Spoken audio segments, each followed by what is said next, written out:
just one big joke. It's a fucked up world.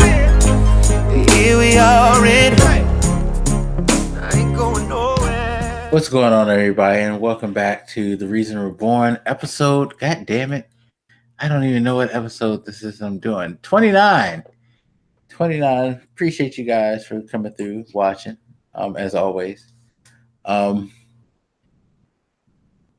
don't know why I'm like, I don't know what to say right now. It's weird. That sleep deprivation. I honestly think it is because I'm not getting any rest anywhere at all for anything because it's been a long weekend. Been all weekend frying chicken for people and worrying about people who couldn't get home. The fuck? Yeah, I had to tell you about that dumb shit that happened. It's a weird thing. Working on spreadsheets and doing all types of just shenanigans. Hopefully, I'll find a way to sleep, especially with my job being some bullshit right about now. But that's neither here nor there. We're here to talk about what's going on in the world with the intensely motivating and always gyrating Cardiacsumo. I feel like you're like the Big E of podcasts. Right. Ever gyrated. I feel like you would do like Big E and gyrate all over the place just for no reason at all. I mean, randomly. If I had that dude's body, maybe. Like, if I was like big and muscular as shit, like yeah, I would show that shit off all the time. Again, I say this often, but I feel like Chippendales was Big E's real calling because he seems to want to go there. Like the man. That dude would make a killing. I mean, that dude big as shit. Yeah, I mean, we all laugh, but like when you look like when you jack like that, you can do whatever the fuck you want. He grind the ladies' laps as he feeds them pancakes. That's what he did. This pancake shit, bro. I wonder when that's just gonna stop. Like, is there like a stereotype of black people in pancakes? Like, where the fuck does that come from? Like, I don't know either why the pancakes became like the thing. Like, it was one thing when it was the Bootios. That's branding. Remember, I was looking at a video, quick tangent, and it was talking about like the position of black wrestlers, and you know how they always tend to play towards certain stereotypes. And at first, the New Day fell into that too, and then I was looking at them now. I'm like they still do a little bit, except for the pancakes and like unicorns. Like, but no, they really buck the black, in my opinion, buck the black stereotype thing because they're just fucking like silly. They've gone past it. I think at first when they started with like that churchy gimmick. Yeah. And then all of a sudden now we're looking at like unicorn horns and pancakes and little people dressed as pancakes. Fucking the Who thing, like the Who thing is really kills me. I even see Xavier Woods tweet that shit. Every time he says "who" in his tweets, he goes "who." I'm like, oh my god. These men need to be institutionalized. I just need to say that. You know what? I applaud them only because there are 3 black wrestlers that are having fun and just like a rarity, able to do whatever the fuck they want without being beholden to some stereotype that Vince likes to put them in. So, kudos to you. Y'all broke that barrier, and y'all just run with it. And y'all just have fun with it. So fuck making new stereotypes. Huh? They're probably just making new stereotypes. Like 5 years from now, somebody's going to be like, "Man, what's up with black people and pancakes?" Like, it would be a quote unquote black thing in my mind if they just not only just had pancakes, but they had Aunt Jemima. Then that would have been like, okay, we kind of taking it a little too far, fellas. We should get off this stuff. I'm just saying. Anyway, oh shit. Don't worry, we're gonna get on some black shit that y'all ain't gonna like later. So don't worry about it. Anyway. So what's been going on in the world? Quick takes, and there's a lot of stuff that's happened. But the most major things that have happened One being, of course. Okay, I'm sorry. I have to say this. Did you watch that fucking ride along with those three? No, I didn't. I wish I did. This man made pancakes in the back of the car, bro. Are you serious? He literally put pancakes in the back. I just had to say that. How do you make pancakes? So wait, how do you make pancakes while you're driving? The man bought an electric. Biggie's sitting in the back, and he bought a skillet, and it had like the battery. You plug that shit in. It must have ran on batteries or stuff. I don't know how the fuck it worked. This dude made pancakes in the back of the car. Okay. Hey, they're dedicated to their gimmick. I will say that. Something that a lot of wrestlers aren't these days. And watching this moron like mix that shit because he put way too much in the bowl. He's just like mixing that shit, making my breath. I just had to say it. Sorry. Before we get onto some dark shit, I just had to point out that this grown ass man made pancakes in the back of a moon vehicle. Now I need to look that video up later. So note to self: Biggie and pancakes while in the car. Yo, those dudes are hilarious. Sorry. They're insane. They're again, three black guys bucking the trend, loving life. I get it. All right. Speaking of not loving life, Donald Trump. Clearly, he has no respect for other people's lives, which is very ironic as being the man who championed the idea that NFL players were being the most disrespectful towards veterans by kneeling during the Pledge of Allegiance ceremony. So during this week, news came out that during a meeting between his staff, John McCain, Republican senator who's fairly popular among each side of the fence, they keep calling him the Maverick, and they say he's a Maverick. And it's funny because I agree with some opinions that I've heard before. He's not necessarily a Maverick because how are you a Maverick when you 95% of the time vote with your party?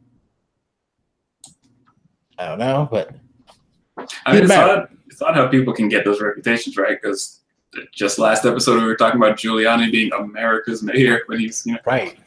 And it's like this guy's a fucking psycho, marrying his cousin and shit like that. Not that I'm saying that about McCain. It's just people let these images that they draw up of other people take over reality. Yeah. And then they become popular, and then it just kind of spreads from there. It's weird. Yeah, but during a meeting, one of the aides in the White House, and I forget her name, Kelly Sadler. I was about to say Sanders, and I was like, that's not right. Yes, although Kelly I wouldn't Sadler. be surprised if Sarah Huckabee Sanders was one of the people who made a joke either. She strikes me as bro, that woman gets enough heat. Give her a break. All right, yeah. No, I will not relax. There's plenty of real instances to give her some shit.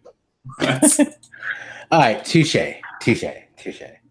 But Kelly Sandler in a meeting was quoted to say when they were talking about McCain and his position as far as voting and all that, and helping them, secure certain victories through Congress. She made the offhand joke that why should it matter about this guy? He's going to be dead soon anyway, which has caused a lot of backlash on both sides because, again, McCain has a lot of friends on all sides, but more importantly, morally speaking, people were offended by her making light of the fact of making light of a guy who has terminal brain cancer. So what do you think about that situation? Because real quick before I let you go, part of the White House defense now has been they have made this a major campaign against inside leaking within the White House and have basically dismissed the narrative that this is about this person who said these horrible things and hasn't been reprimanded or fired because of what she said. But they're making it more of a campaign of we just need to get the leaks control, or we need to campaign against leaking. No one wants to apologize. No one has apologized. And they're just going on about it's all about leaks and not about what she said. But yeah, the floor is yours, sir. I don't even know where to start with that situation. There's so much there. I think when you started, you alluded to something, and it's something I heard an anchor somewhere make an argument for this. Not an anchor. It was like a Trump supporter or something.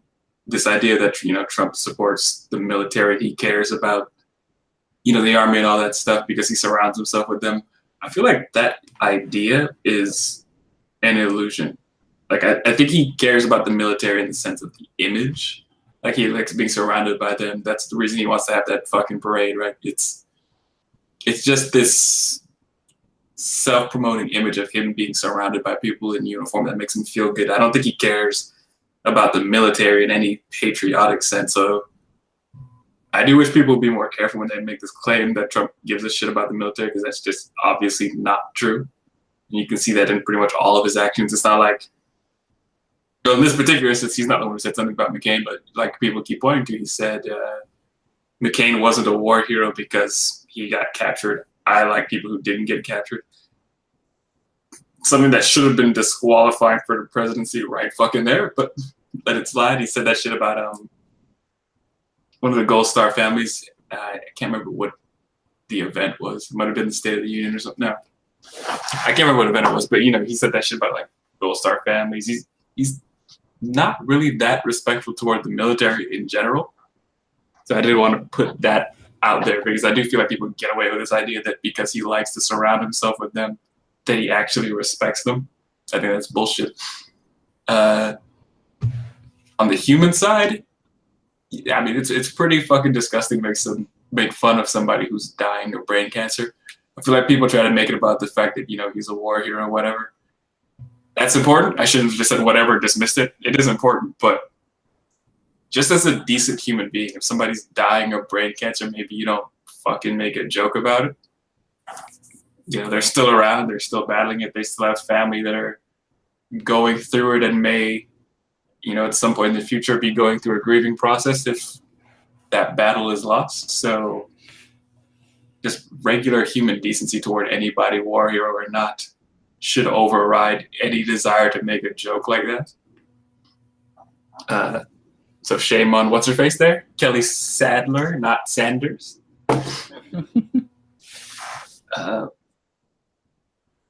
And there's just so much to unpack there. And I think I sent you a message on this on Twitter about, you know, that whole story. They are so stubborn. They refuse to like publicly acknowledge and apologize for this shit. And it's like, if you would have just done that immediately, maybe fired her immediately or done something immediately, like had a proper response immediately, it would have squashed this story. Like, your own refusal to deal with this problem and address it and take some responsibility for what happened is the main reason it's been in the news for like almost a week or so now. Like, I was surprised by how long this stayed in the news, as horrendous as it was, given the way the news cycle is nowadays. I didn't think it was going to stay in the news for more than like 2 days. But it's been pretty prominent, and part of the reason is because they just refuse to fucking acknowledge it at all. They refuse to apologize. They refuse to say anything was wrong about it. To your point, they try to flip the script to say that, you know, this is the real issue here is about leaking in the White House, which is important, I guess. You shouldn't have a White House that leaks, I suppose, but that's just obfuscation. That's just you avoiding addressing the serious problem there. Again, it's just, I think the thing I said to you in that message was, you know, what a weird fucking hill to choose to die on. Like, of all the hills to die on, that one, what is the fucking point of that? Like, yeah, it's like to fight that. It's dumb. You're gonna like basically could make you like your image worse. But this one, like, are you fucking her? Are you in love with her? What's going on? Like, why is she so valuable to defend? Again, I'm not saying like you necessarily need to just eject her, but the apology hasn't even been done publicly, by the way, because I'm fairly she has supposedly called McCain's wife and daughter or something and apologized in private, but I'm under the impression that she was planning to apologize in public and still hasn't done that. I don't know if she's been advised not to or something like that, but so we still haven't seen like a public apology from her. Anytime any of Trump supporters are questioned on this, they just kind of ignore it. When Sanders was questioned on this, she just made it about the leaking. I don't know if Trump has ever addressed this publicly or not yet. I'm not sure. I haven't heard it, at least. Any other people that get asked about this in his orbit, they just either try to make it about the leaking, or they say, you know, it was just a joke, a tasteless joke, you know, a terrible joke, but just a joke. And you're all making this too much of this. Like, I don't remember who, like somebody on CNN was being asked about this question, and they just refused to say that it was wrong. It might have been, what's that dude with the fucking mustache? Bolton. And I think Tapper might have asked him if, you know, it was wrong to do it, and he just refused to really answer the question. But I think he said something like, you know, that's as close to an answer as you're going to get out of me or whatever. I'm like, what the fuck? Like, why is it everybody in this dude's fucking orbit refuses to just say this is wrong? Because it is wrong. It's objectively wrong. There's no way you could make an argument that it's okay. So why bother fighting it? That's just the stupidest fucking hill to die on. There's no point in that. Yeah, I guess it's that Donald Trump attitude of you never admit when you're wrong. But why is it being manifested in everybody else? Do they feel like they that's need the to make weird it thing. united It's like fuckers everybody wrongs? else has that, because it's like everybody's like, I'm not wrong, you're wrong. Like attitude, it's like I don't get it. Like, what is it that this guy has over these people? Or is it professional pride that's outweighing them? Because, like, you don't want to be considered like as a member of one of the worst administrations, if not the worst administration ever. So to protect yourself, you're gonna act like you don't see what's going on. Like, what is it? I was gonna say they're afraid of him in some way, but I mean, what do you have to fear when you're sitting here defending, or at least not condemning, somebody saying an American hero dying is like a joke or whatever? Like how much worse could it get for you? What's the point? You know, maybe you're right. Maybe he has something on them, because like this is career suicide any way you look at it. Not even being able to admit that this shit is wrong. So what is the point of this? And I feel like other people have been shit talking McCain recently, not just that particular. I think that was the most offensive instance, but somebody else said something about this fucking guy recently. I just can't remember now. Yeah, no, it's a weird thing, because it's like in instances where you should defend yourself, he probably doesn't. But when he shouldn't, it's like, yo, y'all are putting on such a big campaign for this, and you're tweeting about leaks, and you got Sanders in front of the press trying to convince people this isn't about anything but leak. It's like, just say you're sorry, even if you don't mean it. You could, it's like it. And that's the thing. It's not like they have to be sincere about it. Just make it sound sincere. You know, Sure. But they don't even, like, you're not even taking that minimum step. I mean, no, even the apology aside, the minimum step wouldn't even just be apologizing. It would just be admitting that it was wrong. Because I've heard people ask them the question, do you at least acknowledge that it was wrong? And you can't even get them to just say yes to that question. It's like,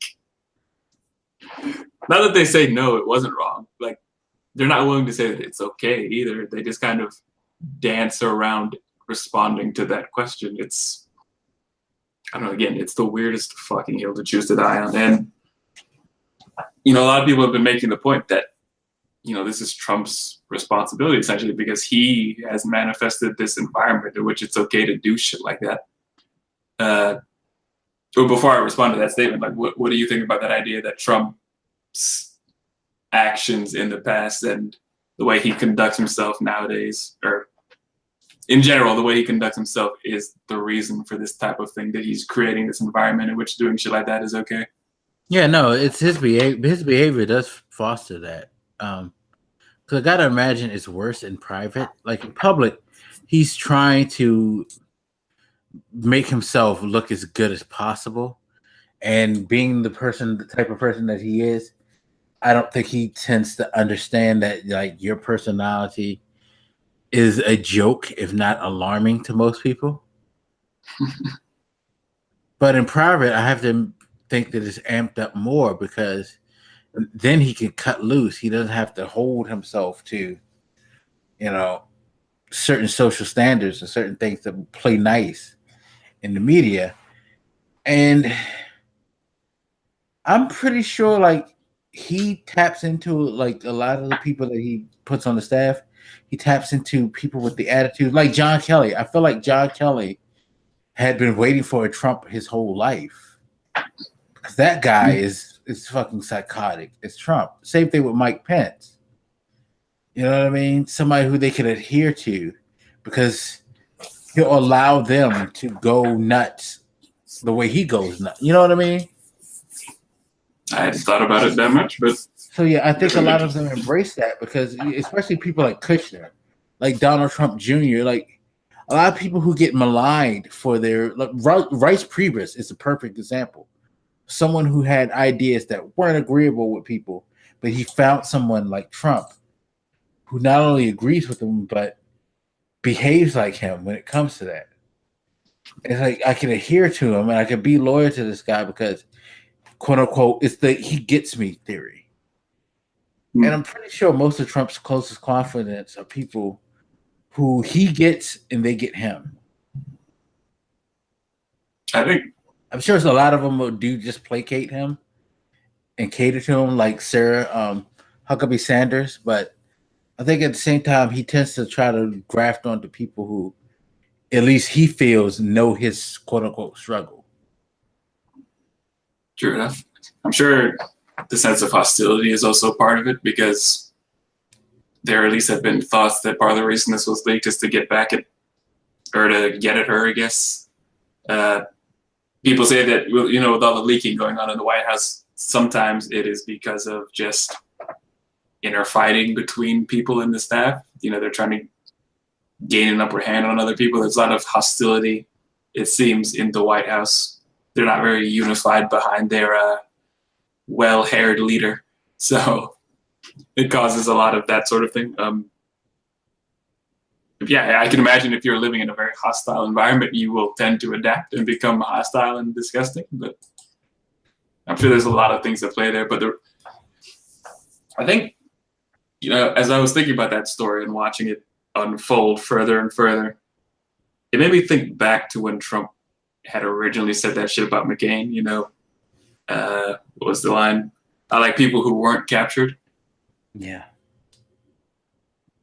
Back then, that didn't just seem like a mean-spirited thing to say. I felt like the reason that is disqualifying is because you have to remember that the president is the commander-in-chief, right? Like over the military, right? It's not good to have somebody in charge of the military who does not respect the military because people live and die in there, right? I mean, there are lives in his hands, and I don't think he really understands and respects that idea. Back when he did the prayer breakfast a couple months ago, I watched the whole thing, which was fucking incredible. And then just for comparison, just to see, what it was like. I think I watched one of Obama's. I can't remember which year it was, but he talked about how sobering it is being in charge of that kind of thing, knowing that you might make decisions that will put soldiers in harm's way, make it so that people won't be able to return to their families and lose their lives and stuff like that. And he really impressed upon the listener just how much pressure and how sobering and how much that weighs on his mind. And I look at Trump and I'm like, I don't think he gives a shit. I don't think he ever thinks about that. I don't think he cares. Yeah, I feel like the military is a toy, just like a lot of different things. And it's just a toy to him. He doesn't understand the gravity of the situation or the consequences that entail with it. It's just like, quick aside, there was a rumor that came out, I saw that in January, Trump was trying to devise a plan, or he at least was trying to issue orders to have the military removed all families from South Korea, families of military personnel who were stationed in South Korea, which says something because he uses them as toys, and part of it is like they were a toy in the whole North Korea thing when he was going back and forth with them, the threat of war. And apparently somebody in his administration convinced them probably that, yo, you need to get these people out because if shit starts, they're gonna like lose their families, you know. So I feel like he just jumped on that because somebody actually gave a convincing enough argument. He doesn't. It makes you wonder just how much do he value these people's lives? Because sure, he's willing to, you know, acquiesce to the request for possibly moving families, but at the same time, he wants them all there ready. So when he's ready to, as he called Kim Jong-un, go after the Rocket Man. Little Rocket Man. Yeah, the little Rocket Man is like he could throw his toy soldiers at them, which is what I feel like he feels like the military is. Like the whole parade thing is a good example of that too. It's like you want the military to conjure up some big fucking parade to like make you look good because you want to see the pretty tanks and the planes go by when that's not what the military should serve to do. Yeah, I bring that up because I remember back again when he said that first thing about McCain back during his campaign. I feel like a lot of people, when a lot of us got mad that he did that, I feel like his supporters just thought, oh, you know, you take shit too seriously, or you're just, you know, getting over emotion, whatever. I always had a problem with that, and to this day it bothers me because it is not safe. I guess a national security matter, as far as I'm concerned, to have a commander in chief who does not respect the military, because it means that he'll play more loosely with their lives, and as you see, he'll be more reckless with the idea of getting us into armed conflict.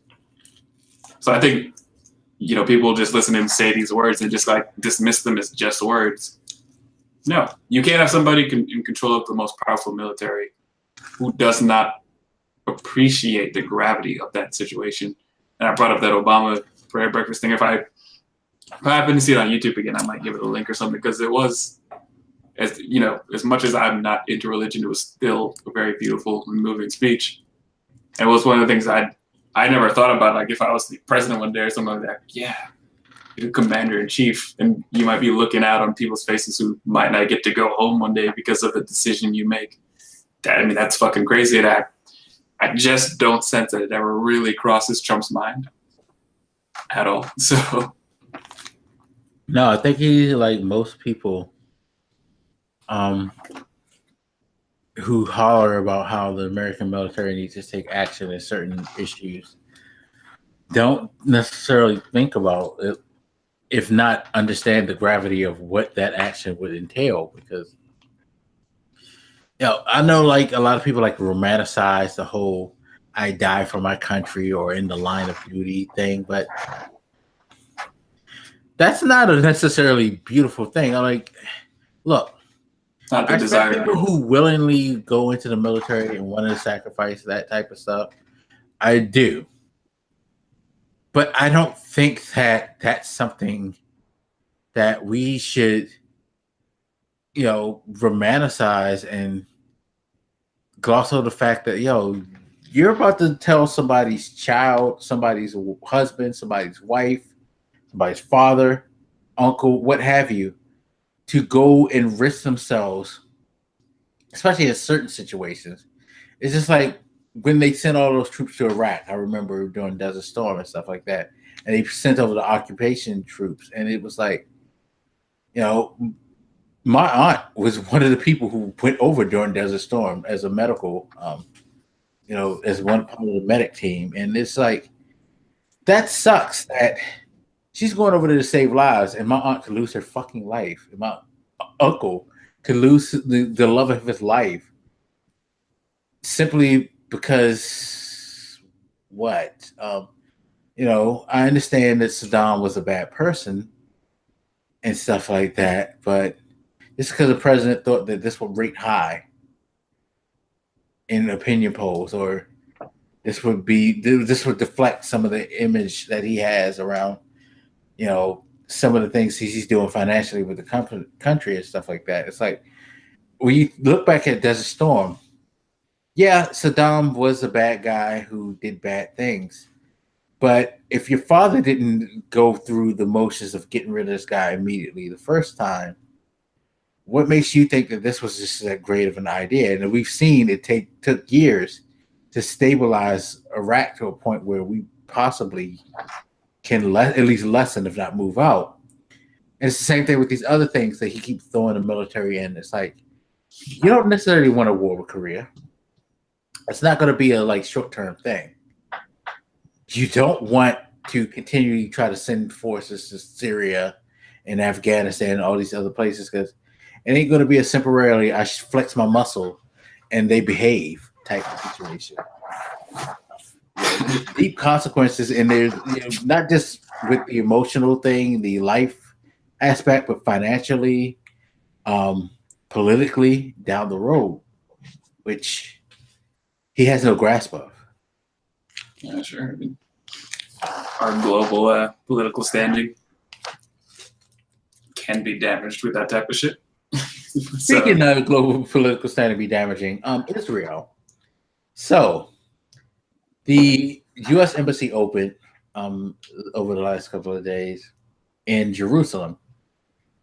And Israel threw a celebration.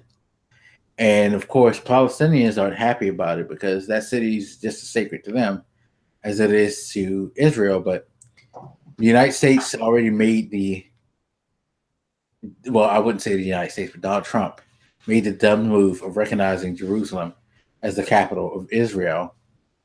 And of course, there's a lot of tension over there, and it spilled over into violence, mainly violence in which Israeli soldiers killed Palestinian citizens. Trump was happy with 50. What was that? The number, it was 50, and then many more injured or something like that. Last I checked, it reached about 100, if not more. Killed? Yeah, killed. Mm-hmm. Yeah, I saw earlier today it was 80 something, and I think they upped it since then. Oh yeah, I haven't heard a number since either yesterday or the day before, something like that. Yeah, but yeah, and of course Trump being the dumbass that he is, and certain people being dumbass. Surprisingly, some Democrats being crazy kind of defended or celebrated this maneuver. And there are many who are fearing that there's going to be a serious destabilization. Because it was that stable to begin with. Right, exactly. But a lot of people think that they may be a legitimate war between Israeli and Palestinians now because of this move by Trump. So the people defending this, what is their argument? Well, of course, the Trump people, including the Democrats. Well, no, some of the Democrats are kind of weird, and or also are understandable, but most of the Trump people are giving answers I believe Kushner said that. Well, that's what they get. They're terrorists, which weren't terrorists who were protesting; they were citizens. They just chalk it up it's a lot of the Trump camp are just chalking it up as Israeli doing what they need to do against terrorist factions, which is totally inaccurate and insensitive. But that's how they frame it. You go against us or our friends, you're a fucking terrorist, right? Isn't that Kushner guy supposed to be fixing the Middle East? Yeah, I know. And his comments were just so inflammatory because he was just yeah, they deserve what they got because they're terrorists, basically. He said this publicly. It's okay.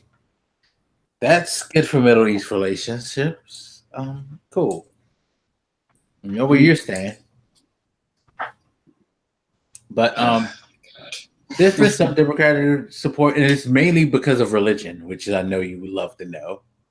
In particular, Chuck Schumer celebrated Trump for doing this, finally acknowledge this. And of course, it's like, well, of course you would. And, and I hate to frame it this way, but he's fucking Jewish. Of course you think this is good.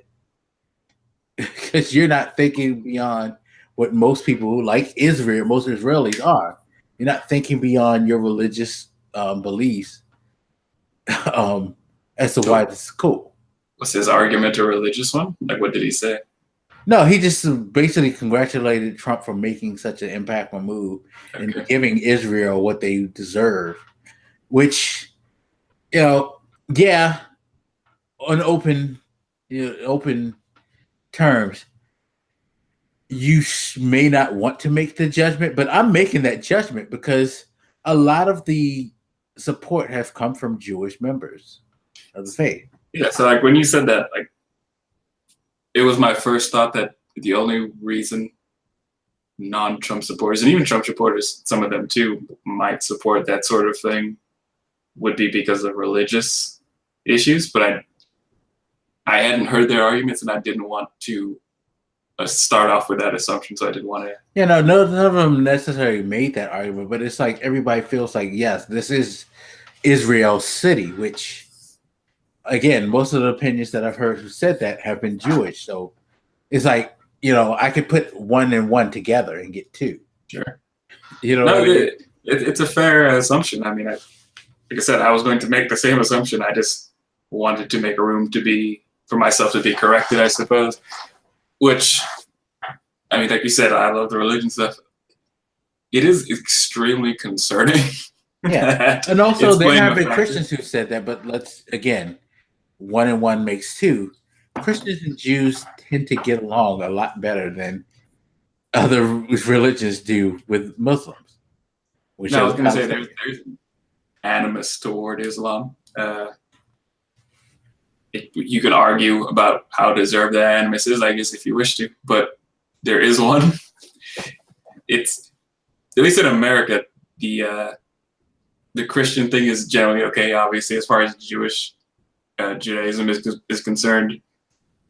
That's okay too, I guess, at least in part because of how fucked over they've been historically, but also because I think a lot of Jews are religious in a more cultural sense than a truly religious sense. So their religiousness tends to be less noticeable than with like hyper religious Christians or Muslims or whatever. Yeah. So I think they just tend to offend less because you just didn't notice them that much. Yeah. Like when you look at Chuck Schumer, you don't necessarily think about how Jewish he is or whatever, right? Like it is their religion and part of their lives, but it always tends to manifest in a more cultural way. I'm not gonna ramble about that too much. It's complicated, but there are differences. And as far as the way the country looks at Muslims in general, it's not with strong favor. I think it's easing up a bit because a lot of people, especially liberals, tend to feel like Muslims are kind of bullied for their religion. They feel like everybody punches down on Muslims. So I think there's like a self-correcting wave there of like Muslim positivity, but it is still strained the way a lot of people look at them. So I was concerned that religion was playing a part in the people who are supporting this Israeli move. Yeah, no, and it's a very weird thing because when it comes to Jerusalem, it tends to always be around the religion thing. Sure. And it's my holy site. Yeah, but this is the thing. We all know that there's 3 major holy sites in Jerusalem. You have the Dome Rock. You have the Wailing Wall. Is it called the Wailing Wall? I forget what it's called, but it's the wall that they have that lines the border. That's a very popular Jewish artifact. And then you have, of course, the Church of Christ for Christianity. Yeah, I was about to say it's a little interesting. You don't see Christians fight over that too much because Jerusalem is a holy place to all 3 of them. Yeah, you never really hear that talked about. I mean, you'd have to get more to the religious history around that, but it is interesting. But it is a place of importance for Christians as well, even if they're not really aware of that. Who was born there, apparently? Santa Claus? Jesus Christ. Same thing? You would think. He does follow the North Star too, so he may have been one of the wise men. I didn't get to that part in the Bible yet. I'm waiting for like the twist where Santa like pulls off his white beard and he's also Jesus. This is why religious people don't like me. I mean, he is called Saint Nick, so yeah. Anyway, but yeah, it's like so each religion has some tie to it, and I just find like how crazy it is that everybody goes on super blockout mode to keep Jewish people out of it. It's like, wait a minute, like our culture and our history and our background stems to this too, and it's like what I was saying this morning, like about how like the religious people seem to try to be so righteous and all of that. But it's like if you were really righteous and as smart as you thought you were, why not just make fucking Jerusalem a city-state and like divide the city into 3 quadrants, or like you could have a tribunal between 3 major religious factions. You have a representative for each to run the city. And then you could cordon off the like parts that are holy to each religion into districts, and then like demand the peace, or else there's retribution. And it could just be its own independent city-state. It could work. We have city-states before. I mean, shit, the Vatican is a city-state. I don't agree that could work. Now, first of all, I feel like it's not just the particular sites. I do feel like a lot of them feel an entitlement to the entirety of Jerusalem, or at least the majority, it depends. But so I don't think they would be satisfied with that. And you know, as a non-religious person, well, first of all, I guess I don't really have much of a stake in this fight, but I don't even approve of that as a strategy, because it's just kind of, what's the word? Oh my God, like it's like acknowledging that this spat is legitimate, which I know a lot of people acknowledges that the spat is legitimate. I think it acknowledges, in my mind, maybe it's just me, I feel like it acknowledges like this is stupid. We all have reason to worship the city for a reason. So fuck it. Why, instead of spilling blood, my atheist place and saying that no, you don't have a reason to worship this place. But it's like, I know, I mean, yeah, and I understand that, but it's like we all have some type of tie, whether you want to call it religious tie, emotional tie, whatever you want to call it. We all have some feeling of feel some type of way about this, and there are legitimate spots where we have things to make this special to each and of it. So instead of just fighting over this, why don't we just make it? In fact, it would be kind of like a perfect bastion if you really wanted to play up the whole, this is a peace zone, and we need you to respect it, like the peace of this place.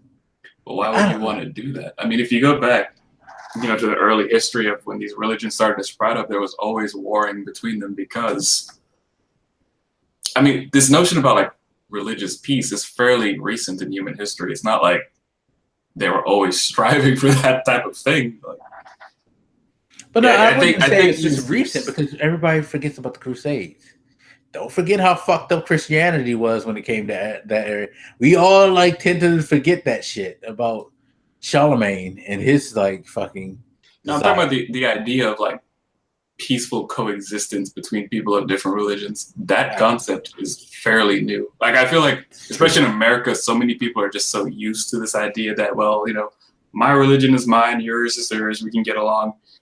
I mean, that is a product more of the Enlightenment than religion. So I feel like a lot of these people are used to being in a modern context, but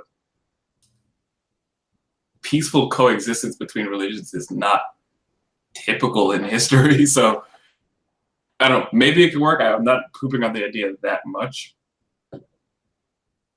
But if you look at the religious history there is a sense of superiority between them, right? Like, if I'm of the chosen people, you know, I just don't sense that peaceful coexistence is that desirable because they feel like they are the ones entitled to that land. If you were to mix in more modern ideas with all of that craziness, maybe you could get it to work. I just don't think the basic religious ideas around that thing allow for that sort of thing. Okay, do you see those bumper stickers people had that say like coexist?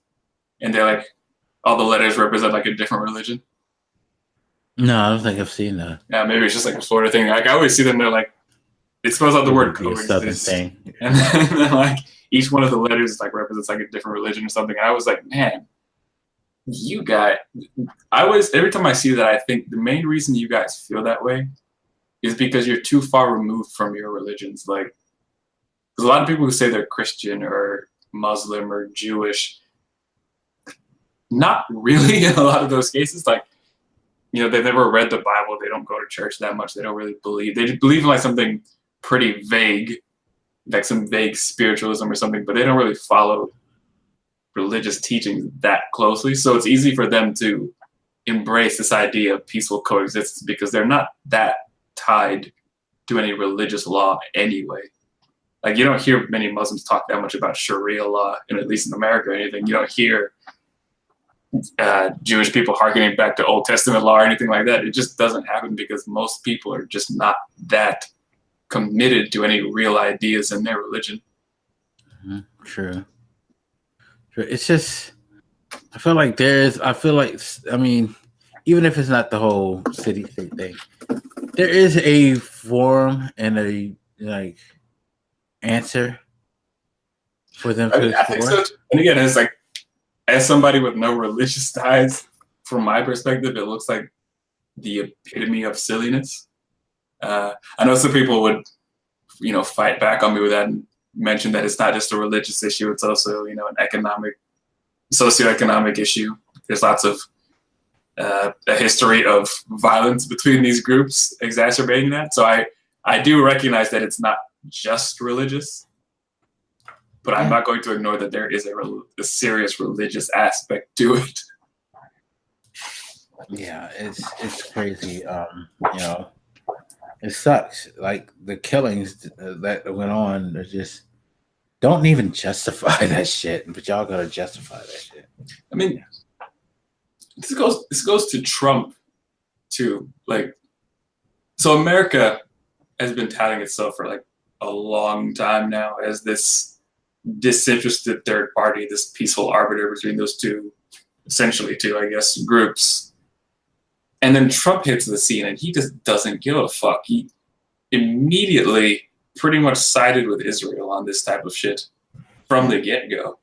He gives nothing to the Palestinians, so he's not really going for peace. I don't know if that's his way of saying that in some dark way he's agreeing with me that they can't have any peace or something. Like he just said, fuck it, we're picking a side and we're going at it. I don't know what his strategy is or what the fuck he wants. When you hear rhetoric like you just mentioned, was it Kushner who said, you know, they deserve it because they're terrorists? Because all Palestinians are terrorists, I guess, is his point. Like, I wonder if peace is really their concern or their goal.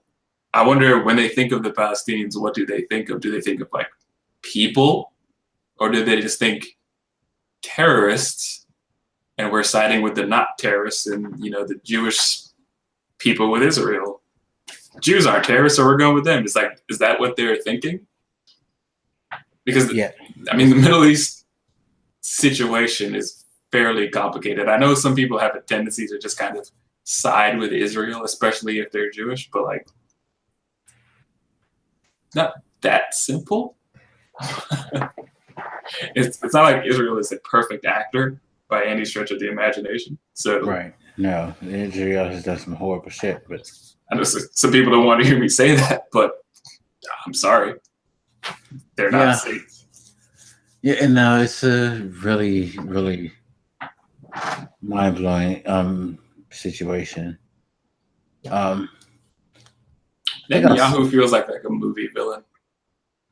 I feel like somebody's going to kill me for saying that, but yeah. And the funny fact is that he dresses like a movie villain too. Anytime you Benjamin over here fucking talking. It's like, bruh, this guy is gonna take over the world or something. Like, what No, what's honestly, like I'm no bullshit. This is not trying to be disrespectful to Israelis, but every time I see fucking Netanyahu, I think that he's what's his name? From James Bond. Like the guy you never see his face, but he's always petting the cat. I forget his name. Oh, I can't remember it, but I get it. Hell, let's use a more modern reference that I can remember the name. It's as if the rest of the world was like it was like an unexpected gadget, and he's the leader of Claw. Like you just feel like every time like something happens to where he doesn't get his way, he just, I'll get you next time, gadget. Next time. Like, sir, you're talking about the Palestinians. Oh yeah, them. That was a nice nostalgia trip there. And I don't know if we actually mentioned it directly, but yeah, I want to watch Respect the Guy. The embassy thing.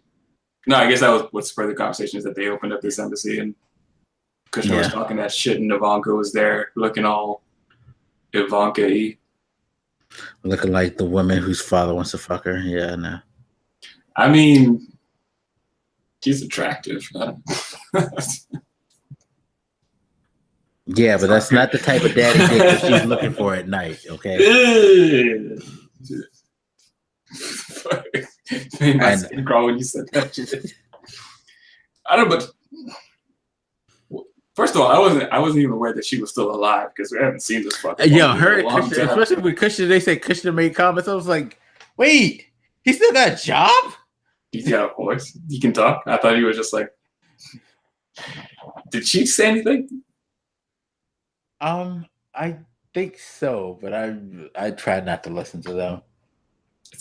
I remember somebody was like taking shots at her. Like this headline came up from some little paper. It was like a daddy's little ghoul or something like that. I'm like, ugh, that's rough. I didn't read it. I haven't read it yet, but I was like, that's a harsh headline, man. I mean, I think it was on CNN. Somebody was making the point. She is the heavy muscle in the family. So. They parade her out as far as the image goes to like give a softer side to the presidency, and it's like,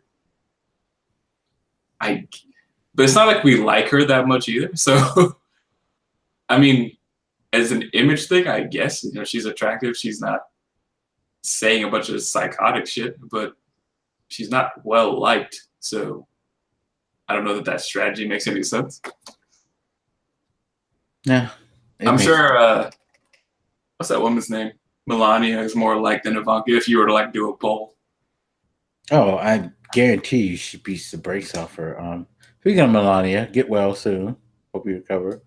I'm sorry your husband's a piece of shit and couldn't come see you. I know he's the president of the United States, but God damn it, he takes off to go golfing. Could you not take off to go be in the hospital with your wife for a while and see how she's doing? Are you serious? He went golfing? No, he didn't go golfing during this trip. I'm just saying he can't make the excuse that he was too busy as president when every weekend he's going to like Mar-a-Lago and golfing. You know what I mean? Like you could take off for like just to be taken off, say, but you can't take off because your wife's having kidney surgery. Our great first lady is doing well. Whatever, dude. Like, do you even care about her? I mean, I don't want to comment too much on his marriage, but I don't get the sense that he does. Yeah, neither do I. This guy is so scared. I see like why there's this connection between him and Kanye. Yeah, because they're both self-serving, ridiculously egotistical. But I didn't pay that much attention. Like I said before, I didn't pay that much attention to Kanye. Like I was watching some video that showed up on my YouTube thing, and I thought it was like Reason or whatever. You know, like when the auto plays. Mm-hmm. And I looked at the date, and it was like years ago, and he was like, I don't know who he was talking to. It might have been like Ellen or something. And I'm like, this dude is a fucking psycho. The way he's like talking up himself. Like he says, I'm like, I have ideas that can make the world great for the next 100 years or whatever. I don't care. I'm like, what is this dude talking about? Is he off his meds? The answer would be yes, he is. And I'm not just saying that to like make fun of him. Like it was genuinely scary watching him talk because I'm like, I don't understand how his brain works. He sounds like the type of guy. Like if he had any real power, we'd be incredibly fucked. Yeah. I guess we'd be about as fucked as we are now with Trump. So this is true. Yeah, this is true. Last big, I guess this is the last big news topic that we will talk about. Well, it wasn't big news, but I found it hilarious. So apparently there was a story. Now, has this been confirmed as a rumor, or has it been completely dismissed because it's the truth? Not because Trump says it's not true, but because it's actually the truth. The head of Homeland Security wanted to quit after being berated during a cabinet meeting with Trump. I know it's the headline, but I haven't read that story. Yeah, so basically, let me make sure I got this. See, so the Department of Homeland Security Secretary Christian Nielsen drafted a resignation letter and informed colleagues she was also to quit after President Donald Trump publicly admonished her during a cabinet meeting. Reports. According to reports of New York Times. It's always the New York Times to get this. Anyway, it says Trump's sharp rebuke was part of a lengthy tirade over what he said were the cabinet's inadequate efforts to prevent undocumented immigrants from illegally crossing the border. At one point, he began yelling and said more needs to be done. Of course, statement from the White House: the president is committed to fixing our broken immigration system and our poor borders. We are a country of laws, and the president and his administration will enforce them.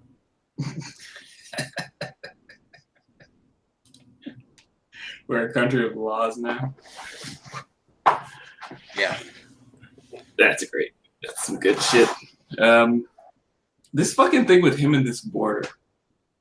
Actually, I guess with all like the stuff between Iran and Korea and Russia and all that shit, I guess I haven't heard him use the term wall in a few days. So that's a nice little break.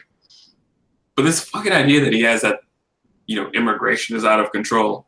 Immigration has been on the decline for a long time. That is just a fact. This sense that he has that there's like a bunch of Mexicans like flowing over the border like water or some shit is just nonsense. It's factually not true. So I guess we live in a world where facts are not important. Now, I could say that you're a blue, like, paper eater who dispenses money every time he yawns, and somebody will believe that. I wish. I'd be rich as fuck. Yeah, wouldn't it be great if every day you could just go ahead and like set yourself off to drop that amount of money? Yeah.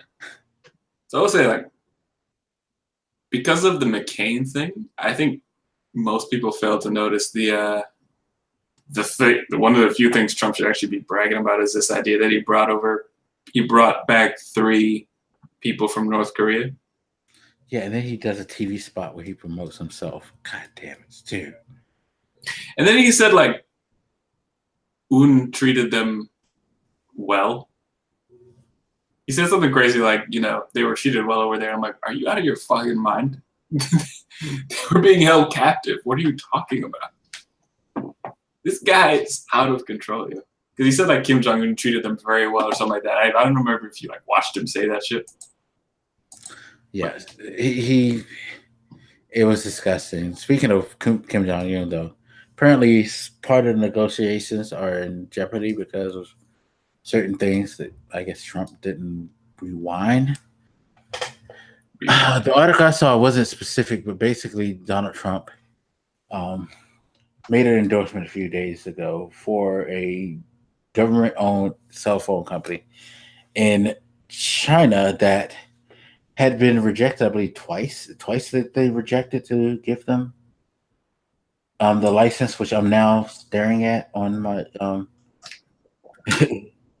timeline in Facebook. Somebody talking about it, where Trump,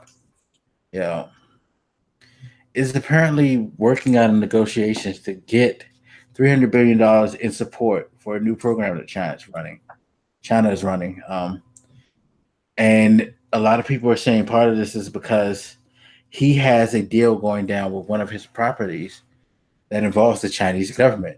So lo and behold, that whole "we need your records to make sure that you're not doing anything foul" may be coming true right now. So I hadn't seen that detailed story. I did know about his whole interest in helping out ZTE, which seemed inexplicable at the time when this first came out, because it's like, well, first of all, he'd been taking a fairly hard line with China.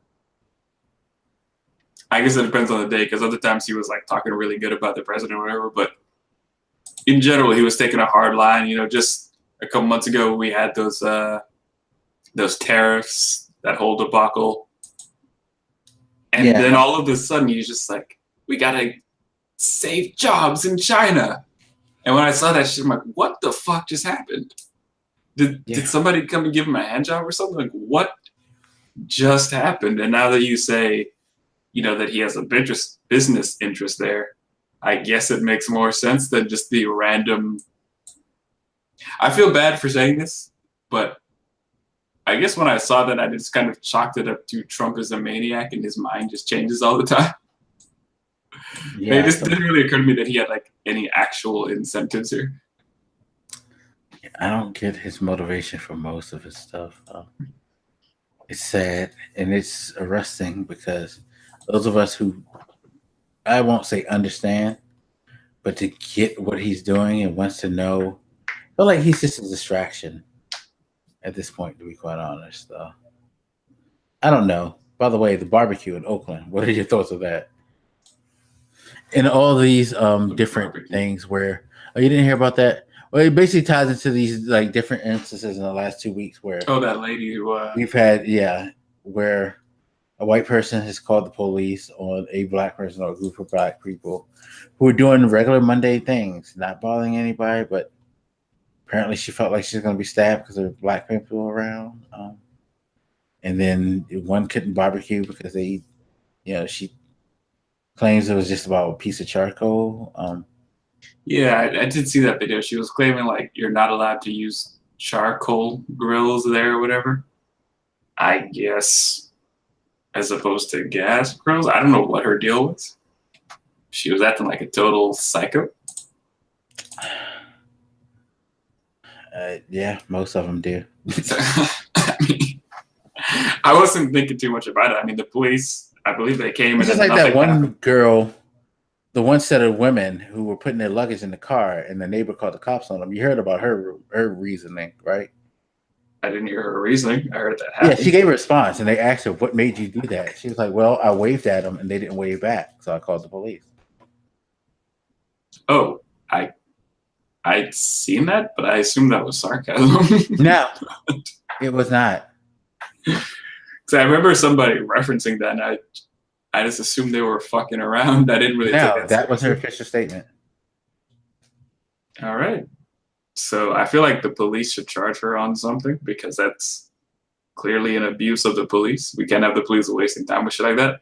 But as far as that barbecue thing goes, like, the police came and then nothing happened because nothing was illegal, like. But I mean, in some cases, like the instance with the women in with the B&B thing, they were surrounded by 6 police cars and a helicopter. What did she call in? Like a terrorist She said they were robbing. So they brought in a helicopter? Yes, and the police claim that's standard procedure when there's a robbery and you don't know who the suspects are. I mean, I guess it's conceivable they could be armed with machine guns or something. They put in a police helicopter. Or maybe it's not. Maybe I'm just playing. I just played GTA 5 too recently, and I'm like, yeah, I was armed with the fucking teeth when I robbed that bank that one time. I don't know. That's stuff weird, but let's move on to another social thing because I want to talk about this. So recently, Donald Glover has put out a new video under the name Childish Gambino, his music persona. This is America. Huh? I thought he was retiring that name. Clearly, he wasn't. Just being some bullshit art, but remind me. No. I'm done. I want to ask you because I never heard the story, and I want to confirm this with you. Is it true that he got that name from putting in one of those bullshit online name generators, and he picked a Star Wars name generator for his Star Wars name, and that's what came up? I have no idea, but that's how I got Cardiacsumo. So. Are you serious? That's funny. It was back like during the 360 era. I just kind of auto-generated something, and it came up like Cardiac. I had another name at the time. It was like Cardinal Rex or something like that. And I just couldn't remember the login, so I just auto-generated another one. It was like Cardiac something. I got Cardiacsumo. So, you know, when people normally ask, I just kind of lie and like make shit up. That's funny. And so if that is how he came with Childish Gambino, I gotta respect it. Yeah, I'm curious to know if that's a true story, but if that is, that's hilarious. Anyway, a lot of people have been talking about this video because it's pretty divisive for some. A lot of people are celebrating it, a lot of people are hating on it.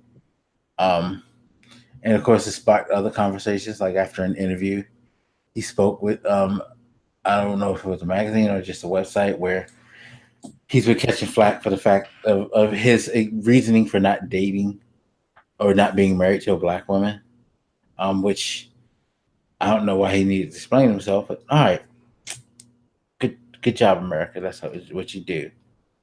And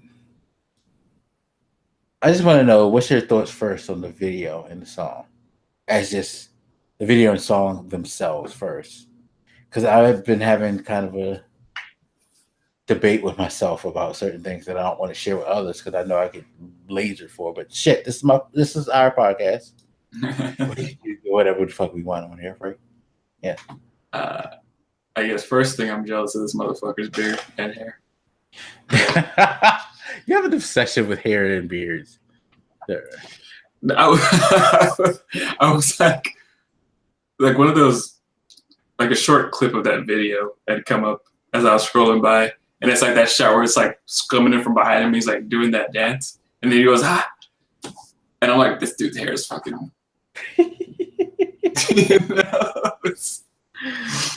So which hair style are you gonna decide you want to go for? Just curious. I'm definitely not going for his fucking thing. I was just suddenly enamored by it for a second. And he's got a nice full beard, man. He's been working on it. But sorry. I thought the song is. I don't like the song itself, but I feel like the song is the way it is for a reason. It's part of the message he's sending it. You know, it's very repetitive. It just is like, you know, this is America, whatever, over and over again, which makes sense within the context of the video.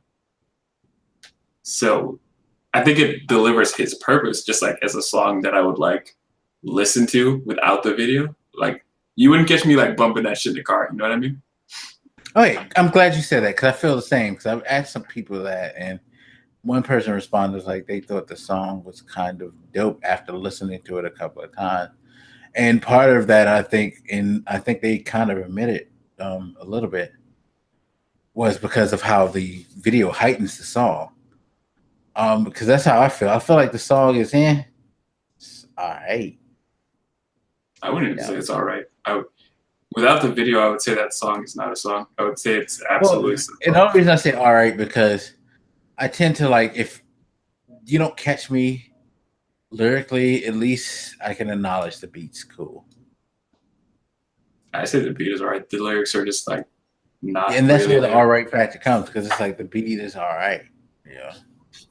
I suppose I don't know. I should try just listening to the song with my eyes closed and see how I feel about it. I just don't imagine enjoying it as a song in itself. But again, that is not me knocking the piece as a whole. I think there's a benefit to having simplistic, repetitive lyrics like that. I think within the context of that video, it had a purpose. I just wouldn't do it as a song itself. Yeah.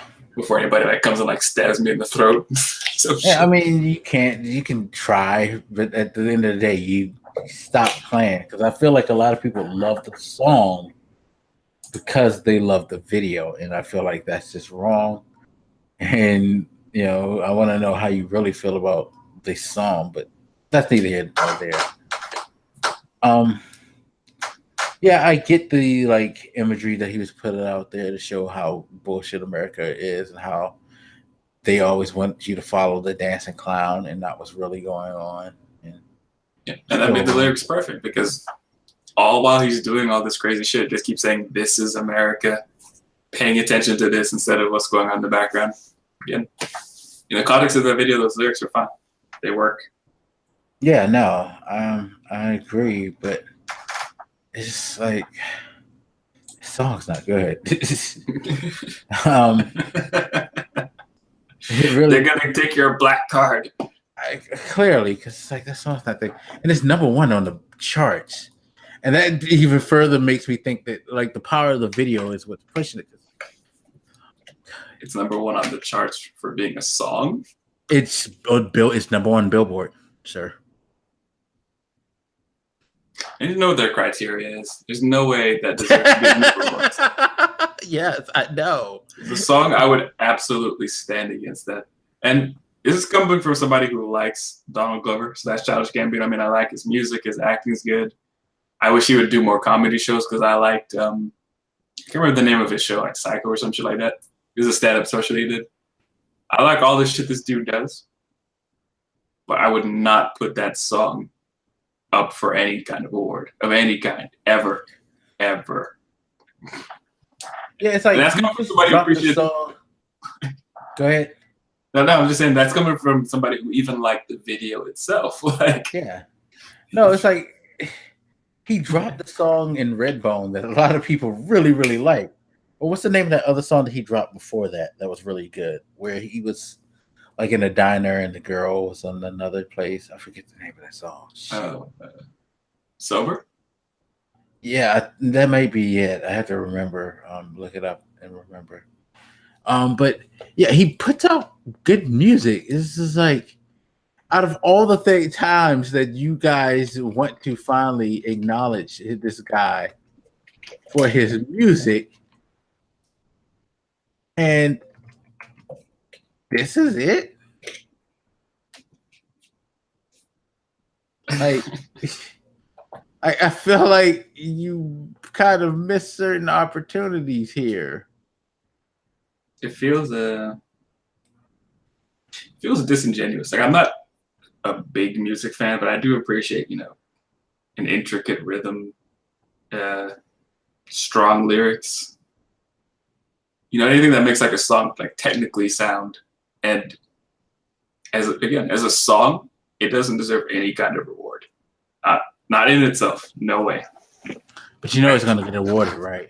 If they award the entire piece, sober is the song. You're right. Yeah, if they award the entire piece, I'm fine with that. But that song itself, no fucking way. I could never, even as a fan of the guy, I could never support that. I'm still objective here in this world. Sorry, no. Fuck yeah, I know. Yeah, objectively speaking, it's just like the song. It's just. And now that I'm sober.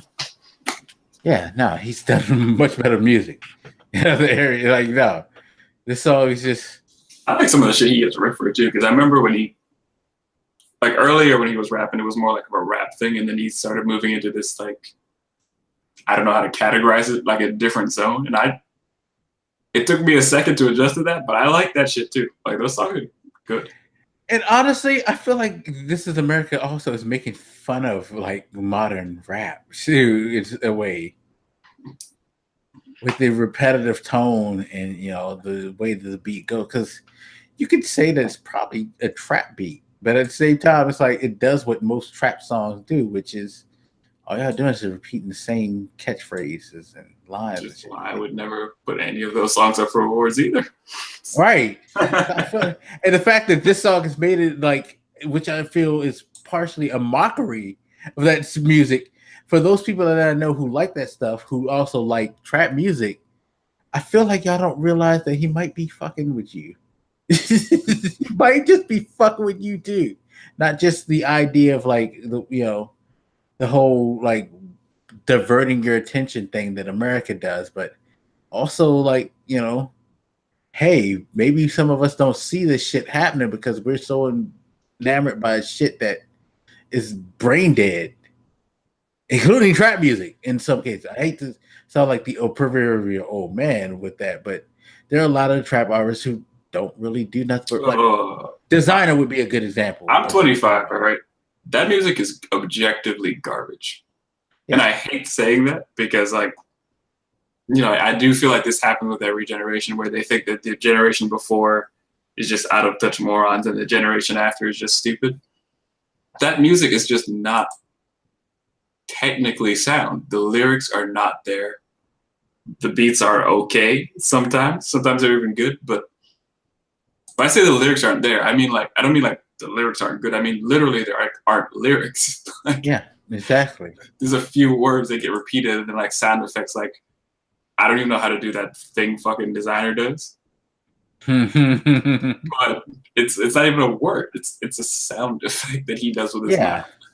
To go off on this aside with that, I saw an article that I read where this DJ who'd been DJing for a while now, and he was saying he did a like blog where he was talking about, I know we tend to like look at it when we criticize the music as it's just the older generation kind of just like, bashing the younger generation. But what about the concept of the older generation kind of looking out for you and expecting you to like take things to a different level and do better than what they did with the music? Because his whole article was inspired by the fact that there was a recent music event in Miami that was 2 days. And the majority of the artists, were trap artists. And just about every one of them, when they did their performance, they didn't recite their own lyrics. They just played the tracks and kind of lip synced over the lyrics. Which, that's not being a like music artist. That's like, it's like you're showing the world that you're not even trying to really be a music artist. You're just, like he said, it feels more like you're just adhering to the trends and doing what you think will make you popular first, and then just using that to get to where you want, as opposed to actually wanting to actually make music. It's odd. I don't know. I don't follow this community that closely, but every once in a while I look at Team Backpack. Although I think they might have rebranded or something because I see them as like World Underground on YouTube. But neither here nor there. But you hear rappers like actually rapping, like with quite intricate lyrics. Actually, it's a lot of them are fairly impressive. I might maybe link something in one of these videos or something. But I look at that and I'm like, where are these people on the main stage? Because you hear these guys out here, got bars for days, but that's not in the mainstream. And I feel like it's because people don't respect rap as an art form anymore, if ever. Like, they don't see what rap could be. They just see like what it is in the mainstream, which seems to be becoming trap music. Yeah, no, it's phenomenal. But the video itself, I find very, very fascinating. Good. I could watch that video. I almost wish I could just sit and watch it muted, but I feel like I need the music in the background. I would say it's some of those images definitely I had missed them, like, or I didn't properly interpret them, like the pants he was wearing. Like I I guess those must be like Confederate pants or something. And I just didn't sense that the first time I looked at them because I was like, I feel like I've seen that type of pants before. That's funny that you said that because I didn't notice that. My whole take was like, yo, this video is cool. Well, first time watching it, I was like, this video is cool. What pants he got on is bothering me like shit. Like, so maybe that was why it was bothering me. Because I was like, yo, dude, I respect you and, you know, your vision, but those pants are god awful. I could be wrong. That was at least the image somebody put up next to that image that it was like the type of pants they would have worn. I don't know. I'm not like a pants aficionado. Man, it's hilarious. And well, it's just like a lot of people didn't recognize. Like I kind of recognized it off the bat when he did in the beginning, the pose he did to shoot the guy in the head with. I was like, yeah, that's a callback to something famous. I didn't know exactly what it was when they showed it. I was like, yep, I remember that. But I knew it was a callback to something like an image that was famous. I saw that too, and I didn't quite get it. The one, like right off the bat, that like face he makes at the beginning where like he squints that one eye. Yeah. I didn't get that either until somebody put up this image of like this old, like racist black image. Yeah, and that's what I was talking about. That right there. I thought you were talking about just that weird stance he took when he shot. But that's part of it because if you go back and look at that image, you see like that guy has his hand on his side, sort of like that. He's not standing exactly like him because he's not pointing a gun, but he has like that weird like leg stand. His leg is kind of kicked out like that, and his hand is on the side like that. I mean, yeah, but there were two different images, right? Yeah. So, but I feel like, I could see why he was trying to like kind of sort of mock the menstrual imagery of that picture. Yeah.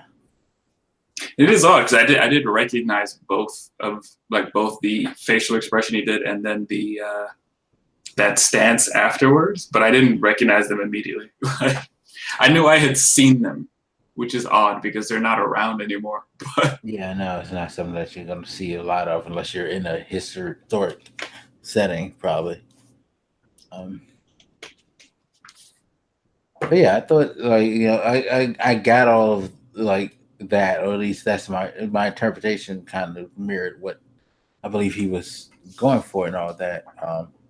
People really broke down that video. I saw I haven't watched anything in detail, but you'll see like memes or whatever, and somebody was like, what was it, like the horseman death riding in the background next to a police car as you're watching these black people dance is a crazy image. Yeah, I was like, I didn't even notice there was a horse there. So you got me, motherfucker. Yeah, but again, his dancing was the distraction from the craziness that we don't pay attention to because you didn't notice it, but like that shit, it shows how the video got its point across. That we focus in on so much like of the raw stuff. Well, there's a lot going on, but around us that we need to pay attention to. Yeah. Yeah, no, I thought that was pretty cool. But again, sorry, y'all, the song's not good. Or even, I guess I couldn't see it well enough at first, but somebody was pointing out like the imagery of caring about guns more than people. So like each time he shoots somebody will come and like collect the gun like gently on a pillow or something. Yeah, and the body just be thrown aside or whatever. And like I didn't notice that at all. Like I didn't see that they were like taking care of it. I just assumed that it was just a person who just came and grabbed the gun. I've only watched that video like twice. Yeah, I feel like I should be watching that shit right now. And they pointed it out, and I went back and like, yeah, every time you shoot somebody and they come to get the gun, it's like this object of reverence for them. Yeah, but no, it's a dope concept that he got. I haven't seen the anger toward it that you mentioned, so I'm surprised by that. But well, I'm not surprised. I just haven't seen it. I was more surprised that I hadn't heard it yet, but apparently it is there. There's some, of course, it's being mocked incredibly. course. Mocked for what? Oh, you haven't seen people do parody videos? Some and it's like some of the mockery is just all in good fun, and of course some of it is just like, you know, people who don't want to acknowledge like that it has a point, kind of just, you know, dissing it in their way by making like a mock, like trying to say, hey, you know, who cares what this, like, you know, coon is saying or whether that he's not making a point on purpose. That shit does get weird, especially the more time passes. Because take Black Lives Matter, that phrase, for example. You know, sometime after that, you'll hear every once in a while some joke like, you know, this lives matter. And it's not like a shot at Black Lives Matter. It's just kind of appropriating the name and then using it on something not serious. Like if somebody said like Pug Lives Matter or something. Yeah. For dogs. Like, it's not a shot at the Black Lives Matter movement at all. It's just using it in a not serious way. I don't know. It gets odd, especially the more time passes. I'm sure more people will like fuck with that video, and then it will lose its impact. Yeah, because I mean, again, the internet is already having meme-worthy things. Like, I saw a meme where this guy was like, when the TV remote battery is low and you got to point it at the right angle, and they're standing in the stance with the remote, the way he did with the gun in the beginning when he shot dude. It's like, haha. You know what I mean? So, the people are already kind of devolving its impact with their, you know, silliness on the internet, because that's what the internet does. But, yeah. I know breaking down the video wasn't the main thing you probably want to talk about, but I don't think we talked about it last time, so. No, we didn't. But then so I'm like happy to break it down, because we didn't really talk about that. It's been a while. We kind of avoided that, but yeah. Hey, there's the Pale Rider. Uh-huh. I'm actually watching it right now. And even if I had noticed it, maybe I did notice it subconsciously or something, but I wouldn't. There's a lot going on in the background, because like I'm sitting here just now that I've seen it regularly the first time, just looking at what's going on behind him instead of paying attention to him. It's actually not that easy to, at least for me, it wasn't that easy to see what's going on, because, you know, it's in the background, right? It's not right, in the and you're focusing on the song. I mean, just it's like you don't pay attention to the fact that the guy that he killed before is back playing the guitar. I didn't notice that. Yeah, it's like they say you got, because they have the hood. It's like if you look just quick enough, you could kind of see stains on that hood. You know what I mean? So it's like, yeah, what the fuck? Yeah.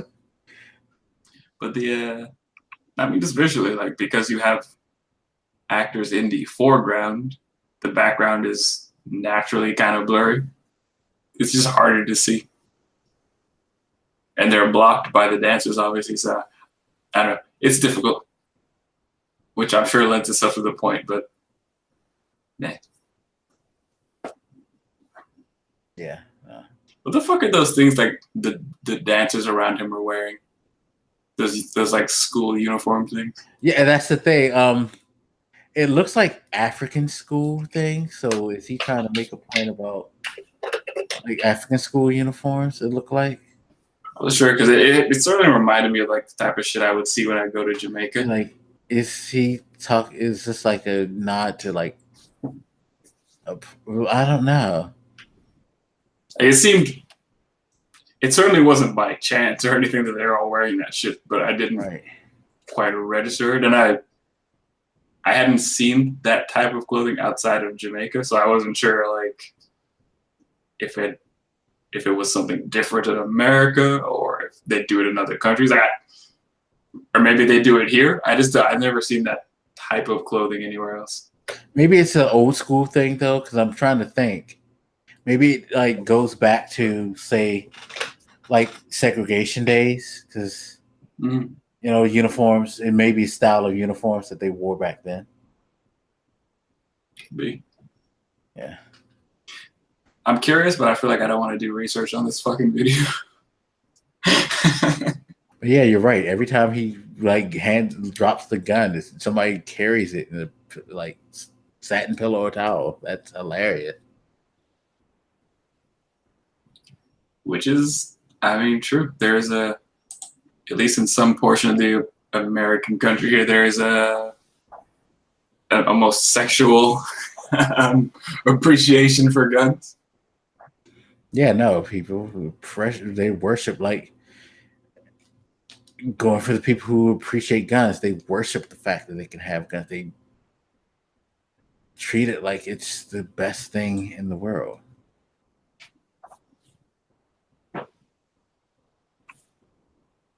This is America.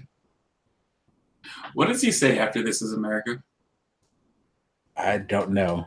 Like I say again, because I know I could probably. I'll do it now. I feel like I need to listen to the lyrics because I feel like even though I do feel like they're empty, maybe he's saying something more that's like a lot more. Because I kind of tuned the lyrics. I admit that I was kind of tuning the lyrics out, just trying to figure out the craziness that was going on and digest. Because it's a lot going on in this video. Don't catch you slipping up. Okay, that's it. That is what I thought he was saying. Yeah. Let me see. Yeah, because and again, I don't. These lyrics are they're exactly the type of exactly the way these other rappers or whatever you want to call them do it now. On my Kodak, woo black, like the exact kind of mindless. Because now looking at the song, he says stuff like, "We just want to party just for you. We just want the money just for you. I know you want to party just for me. Girl, you got me dancing, shake the frame." Yeah. So he basically is intentionally giving nonsense like people need pretty much now. Like, because what do they talk about? They talk about partying, drugs, alcohol, shit like that. And then there's the second verse where he says, "Don't catch you slipping," and stuff like that, where it gets like, the second and third verse gets to more deep stuff, like about the police, things like that. But yeah, the first lyric frames, like, I think that's probably why I kind of tuned the lyrics out, because the first one was framed in the way the songs that I don't want to listen to. I don't want to listen to Race Remember talk about themselves, get high and fucking party. No. Like, you got nice beats, but shit. You feel like I'm so fitted. I'm on Gucci, like, and I'm sure, like, I always assumed that the lyrics he was saying, because I did listen to them and I could catch a few of them, had some meaning, but like, they just weren't gonna grip me. So they seem like the kind of thing I would have to read later and see how I felt about it. Especially because he's doing so much weird shit in that video. It's really fucking. But no, looking at the lyrics, I seriously now believe he's making fun of y'all fuckers. In a way, he's mocking it in a way, just like, he throws in that the mock. I think what he's doing, he's ping-ponging back and forth between black people. This is what we're looking at and we're paying way too much attention to.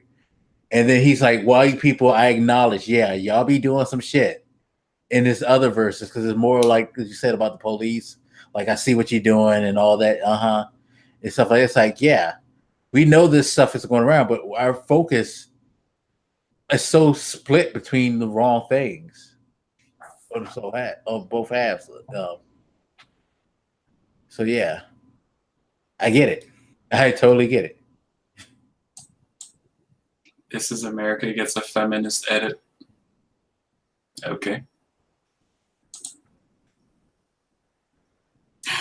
But I know that isn't the main reason you brought up Gambino, though. Well, it wasn't, but another part is, of course, the whole black nerd thing. So let's get into this before it becomes 1 p.m. I mean, 1 a.m. And I'm like... Before it becomes 1 p.m., that would be... If it's 1 p.m. by the time, I swear to God, I'm probably losing my job. Two, yeah. I gotta check this video out later, though, because when I Googled that shit, like, this video came up that says Childish Gambino. This is America gets a feminist edit. Yeah, I guess the feminist version of it.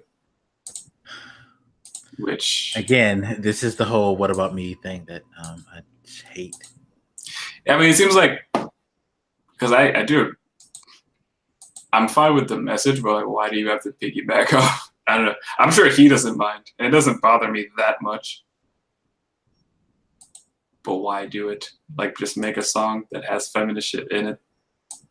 That's more original instead of.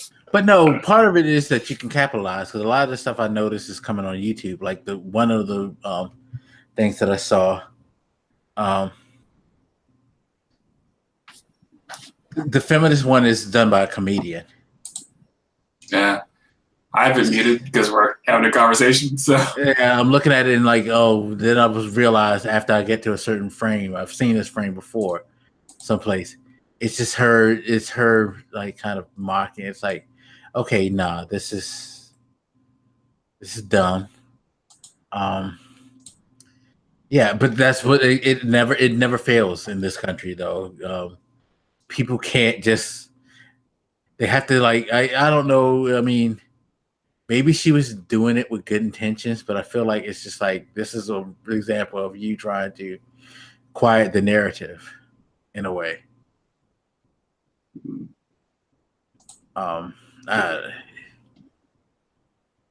It's an interesting video. So if you haven't watched it, I'd watch it at least once and then watch it at least once more because you're probably going to miss some shit. Unless you went in having done research or some crazy shit. I don't know. I'd recommend viewing it at least. I wouldn't recommend having this. The video I'm talking about is like Childish Gambino's This Is America, not the feminist edit. I'm not vouching for that because I haven't actually watched it yet. But like reading, funny because somebody quoted, made a comment on it, how they feel like this is proof that certain white people think black pain and depression is funny. They constantly joke about things they don't experience because of lack of empathy. That could be a point because shit. Why do you like? I mean, but you can take the point in the opposite direction. Like, you know, you want to talk about what America is. It's not just its relationship to black people. It is its relationship to women too. So yeah, and it is. It's a fair argument. Like, it is, but I'm not saying that Gambino is if you responsible. See some of the it. clips of this video, the tone seems to be more silly, even though she has some things in there that, you know. I haven't watched it. Okay, like this kind of is weird. One of the lyrics is, "We just want to be pretty, pretty. That's the goal. We just want to smile, get a mammy home." And then they say that a black woman nursing a baby in a chair gets dragged off by two men doing it. So what?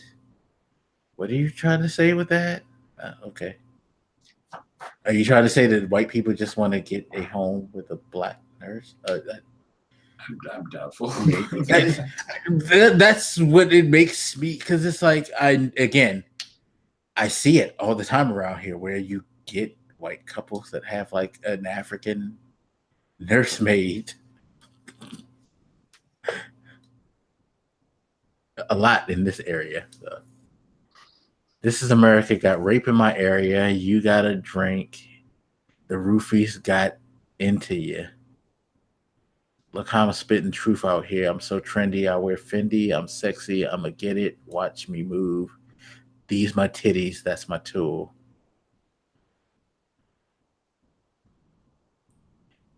Bars.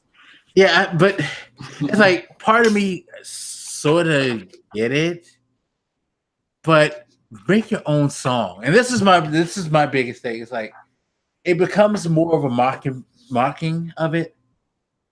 Because it feels like, well, I'm gonna do it for my group.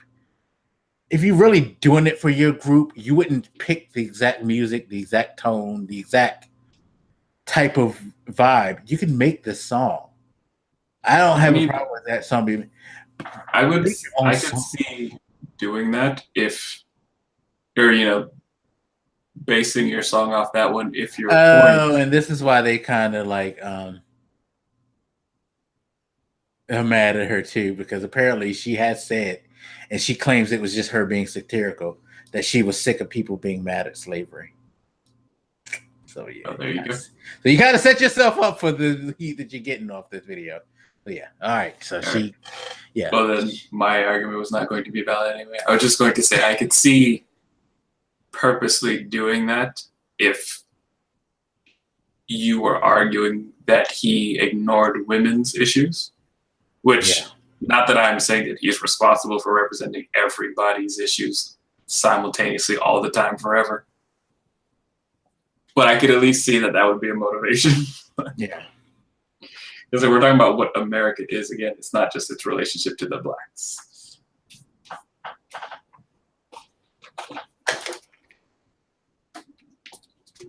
But this nerd shit, though, that we keep avoiding. Yeah, I know. Because this video is very, like, again, with shit like this is where the polarization of this video comes. Because it's like, boo, you were just very, very unoriginal. And in your attempt of trying to make your art, you kind of flubbed it. Again, have no problem with the message that you claim that you were making. Just do it on your own time. In my opinion, like, again, we've had this conversation about comic book movies and characters and all that. Don't force the issue on me. Just make me like, anyway. So part of the heat, and this is part of like the growing trend, it seems, when in particular Black America gets a moment where they can celebrate a woke individual, quote unquote, expressing how they feel in their art, within their art on a mass level, and getting celebrated for it. Childish Gambino is now, I guess, in some people's mind, in jeopardy of having his black card revoked. Or what is the term that Katina said they called? What is the term they said? Oh, canceling him, which is something I've heard people say. You never heard that term? No. It's a term that they use for Kanye West and other people. It's like when you're a black person, a prominent black person who, and most times, like with Kanye, you hit people with the Bush doesn't care about black people, and like all Black Americans go, oh yeah, that's right. Tell the white people, about themselves and all that. There you go, Kanye. You representing us. And then he does the dumb shit he does about slavery. Being a choice. That shit, and had a smile on his face while I said, like, how fucking high were you when you said that shit, sir? I really want to know. But all of a sudden, everybody wants to cancel him and dispel him from African American ranks because of those comments. Or like, I don't remember Jordan Peele getting this heat, which I'm surprised. Jordan Peele kind of got deflected off of that for some reason. So I'm very, very surprised. Do you remember him getting heat for his lifestyle after Get Out? His lifestyle? But it's how people think you feel it. It's like you're making the wrong choices in life. Right? But that's how people frame it. Like his life. I know. It's just. I just wasn't expecting you to say it that way. I said it ridiculously because it's a ridiculous thing that people do. The man's half white and has a white wife. And a lot of people will say, well, he can't speak for us. Why not? He still has those experiences just because his background is. You can't say that he can't have those experiences or have knowledge of this stuff. What the fuck are you talking about? And the same thing with Childish Gambino is that he did an interview where they were talking about this is America. And the interviewer brought up the fact that he is married to, are she white or Asian? I didn't know he was married. Let me look and see. Childish Gambino. Like when I say I'm a fan of somebody, I should point out that doesn't mean the same thing. Like you're a practical fan. You're not they're live. I'm interested in their work. I don't really give a shit what they're doing. Yeah, she's Asian. I figured she was Asian, because it's his girlfriend, not his wife. Maybe it's Asian. I remember one of the articles that I read. People seem to make a point of him having an affinity for Asians, and it's funny googling pictures of him. Yeah, he has an affinity for Asians because most of the women I see him with, like, I see a couple of black women, mostly Asian.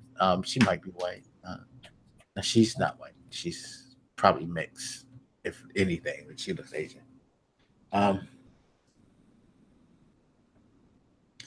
Micheal Gambino. Why do they call her Micheal Gambino? So dumb. That makes me wonder if there are people who do not know that his name is Donald Glover. Right. But no, the article that I clicked on just randomly because I saw it was funny, but it says Micheal Gambino, born August 17, 1986, is the wife of Donald McKinley Glover Jr. Wait, did you call her Micheal Gambino? Good writing. Good writing. You can't trust that article. Good writing. Yeah, That's you great. can't. Does he have kids? You know what? She was pregnant. I heard she was pregnant. I'm done giving a shit about this thing's life again. Yeah, I tried. I'm not that deep into. This is why I don't get when people like know everything about somebody they're a fan of. I'm like, how do you? I'm sorry. Continue on, sir. Yeah, no, it's like you got way too much. Yes, he bangs some non-black people sometimes. Yeah, he doesn't necessarily mess with black women. And when somebody asked him a question, he was like, "It's not like he hasn't tried to find someone black, but he just seems to find that women of other races seem to get him." Basically, his whole premise was they seem to get him in his ways better and understand him better, and that's why he seems to have more luck with them. Fair comment, right? No, that dude's racist. He hates the African queens, bro. People. No, but it's a fair comment. But it sparked this whole thing because he mentioned that, like, you know, he's a nerd and he feels like the women that he's dated tends to be women of other color who appreciated that aspect of him. And again, fair enough. It could be coincidence or something, but that's where it's gone with him. He's found his happiness there. I don't have no issue with that, bro. You know, not like he came out and said black women are the devil and white women for life or anything like that. Sure, he just has not happened to find that as many black people. Yeah, I mean, there's two things off with that statement. One, it's not like a position he should have to defend in the first place because it's not really that irrational. But you know, and second, this notion that like he should have to be looking for a black nerd in his case. Why should he have to do that? Who cares what their race is? He should be looking for somebody he could like love and have some sex with, I guess. I don't know what love is like anymore. I don't remember. I all of a sudden feel sad. We have to have a talk after this now because I all of a sudden feel sad and worry about you, sir. But I mean, like, I feel like I should play that song. What is love? Baby, don't hurt me. I don't know. I didn't see that article, so I don't know what his exact wording is, but it does seem like this notion, like they feel like he needed to at least try to find a black nerd. And it's like, why did he have to? Who cares? But he acknowledged that he is willing to date black women. So ain't that trying? What? I don't know what his exact feelings are, but again, I feel like people seem to think like, well, maybe he didn't try hard enough, or he should try. Why should he try? Yeah, there are women, and they sent you had that sentiment. Well, I don't understand the argument. Like, why? Like, so if he had tried like really hard and then failed, it'd be like, all right, whatever. Like, I don't know. Why can't you just be with whoever you like and their race not be a factor? I mean, I feel like a lot of us are starting from the assumption that he needed to try to find a black version of whatever he likes first before settling for a non-black version of whatever he likes. Yeah. And I hate to frame it this way, but I feel like this is something that is predominantly done by Black people, because I don't feel like other races feel like it's mandatory. At least I don't feel. At least white people don't.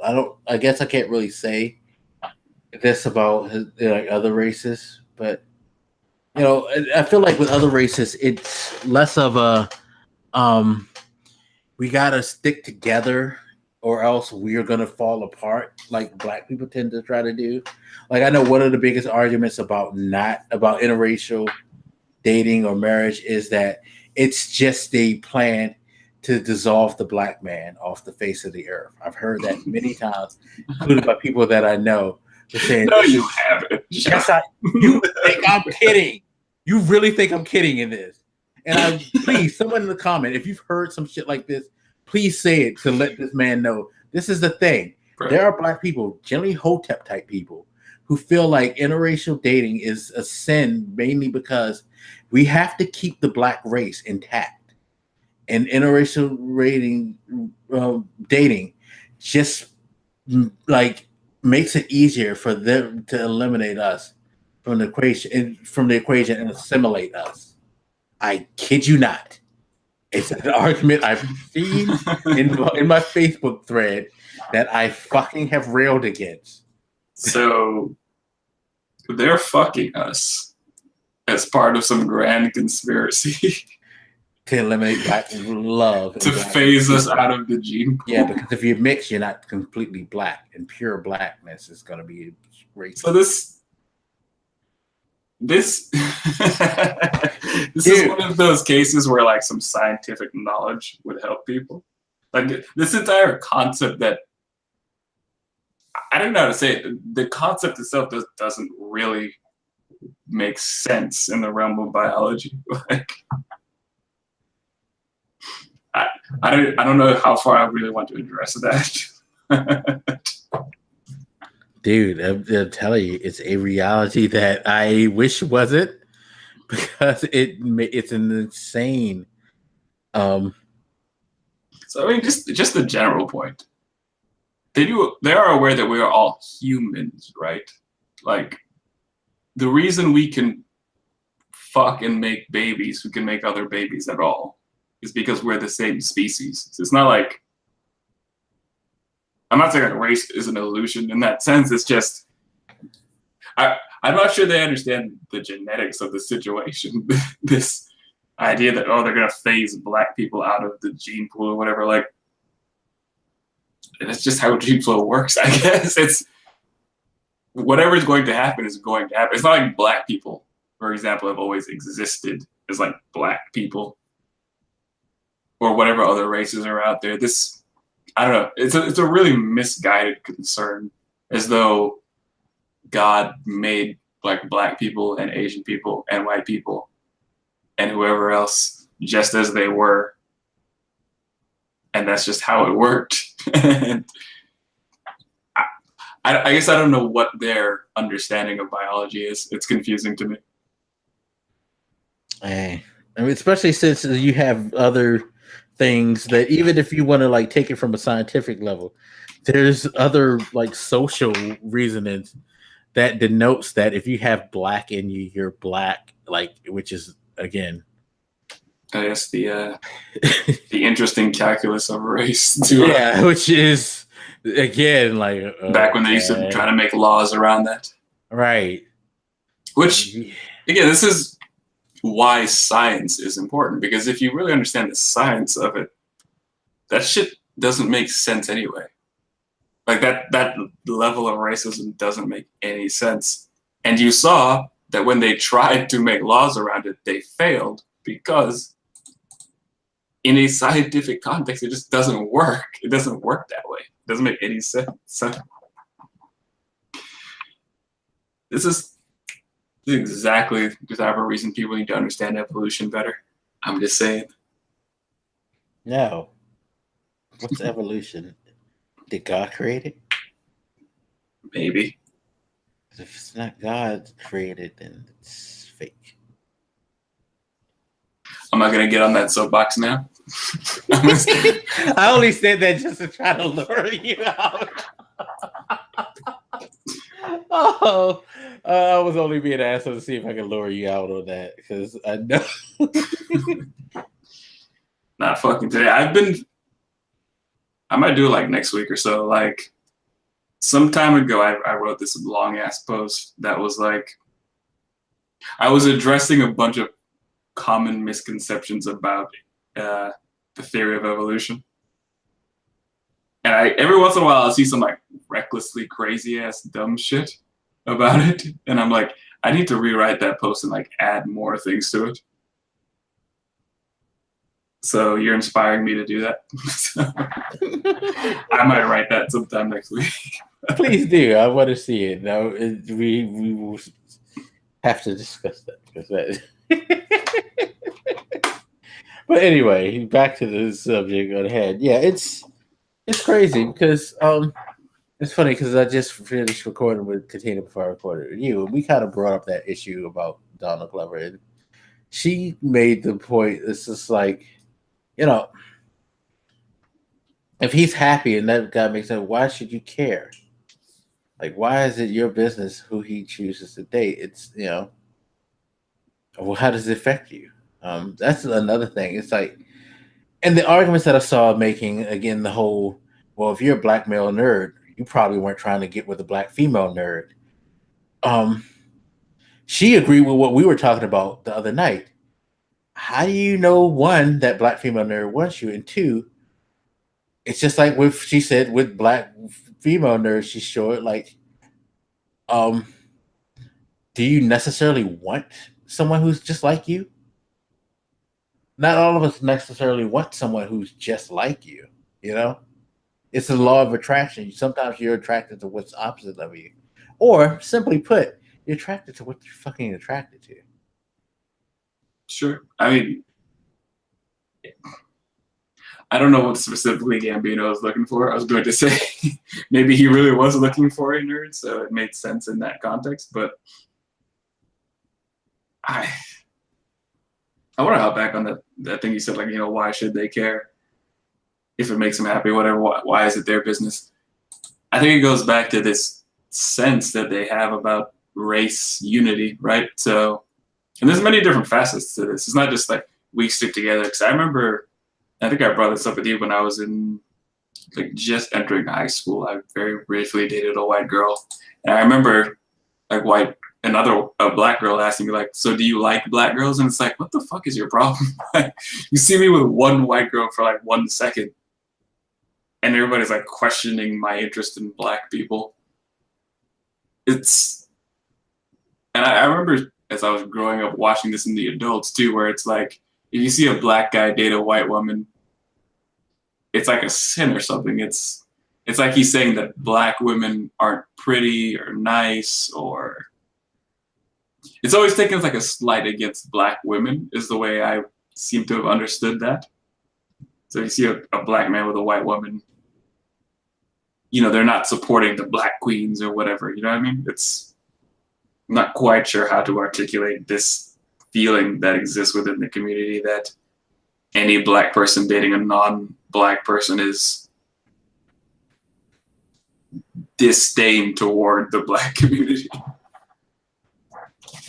Yeah, it's a very dumb thing because now I will say this. There are people who have that attitude, and I hate those people. I hate the people who go like, well, I only date a white person because black people don't know how to treat, you know, black men or black women don't know how to treat black men or women. I think that's an asinine excuse to date outside your race exclusively.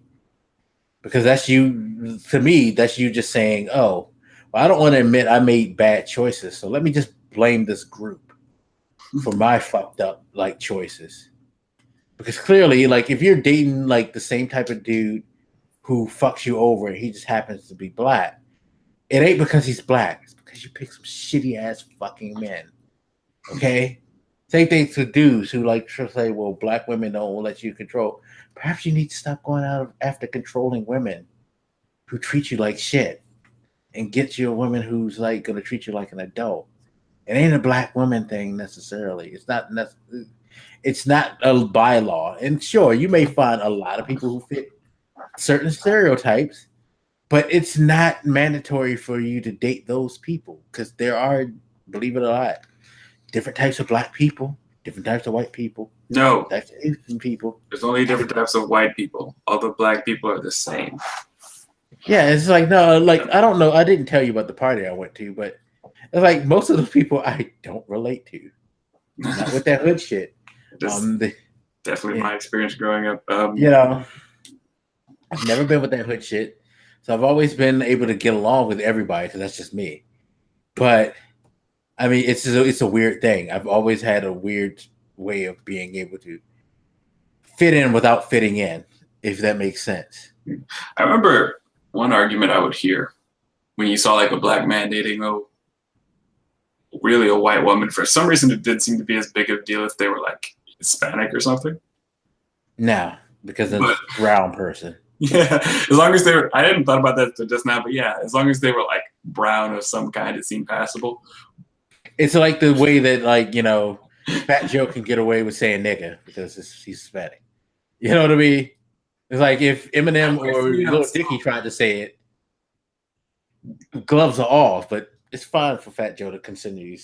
So I feel like, can we as the black delegation here, like, agree to give Eminem like one N-word before he dies? I feel like he's earned it. You know what I mean? Like,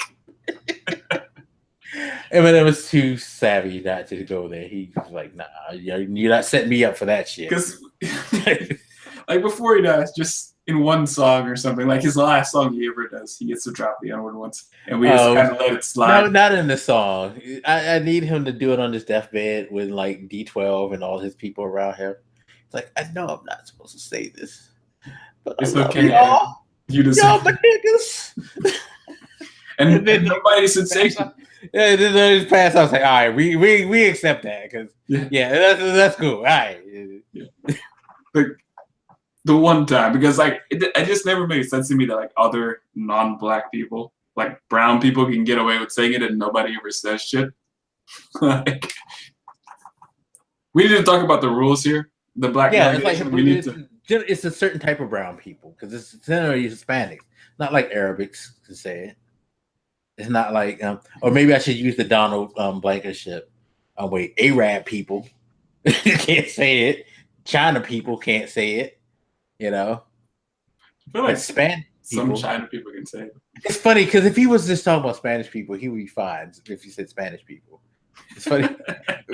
Unless he say Spain people or he say Mexico people, then he'd be all fucked up. But why'd you have to say China people? Why couldn't you say Chinese people? Maybe that was his point where he was offended. Maybe he's just bad at alliteration. He meant to say Chinese people, but he, like being like, you know, maybe the coal rotted his brain to where he can't say Chinese. He can only say China. He does talk like he has a problem. Yeah, he does. He definitely does. I got caught on the tangent of who's allowed to say the N-word and when and why.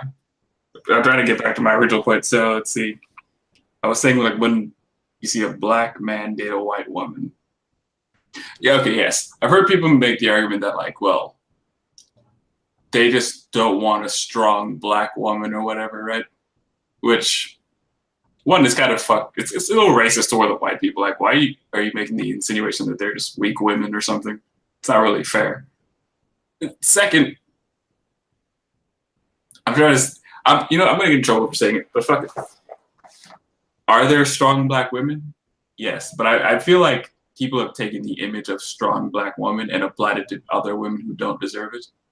Because sometimes you'll see like a woman who is an asshole and happens to be black, and then they'll like describe themselves as a strong black woman. I was just about to say, because I was just thinking, I was gonna say I do you one better.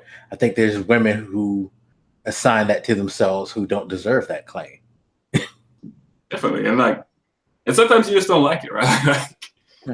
Like, it's not always the most attractive thing when somebody's just an asshole. And if you point out that you don't like it, sometimes the statement will just be said, you don't like a strong black woman. It's like, no, I just don't like an asshole. Like, I like other black women just fine.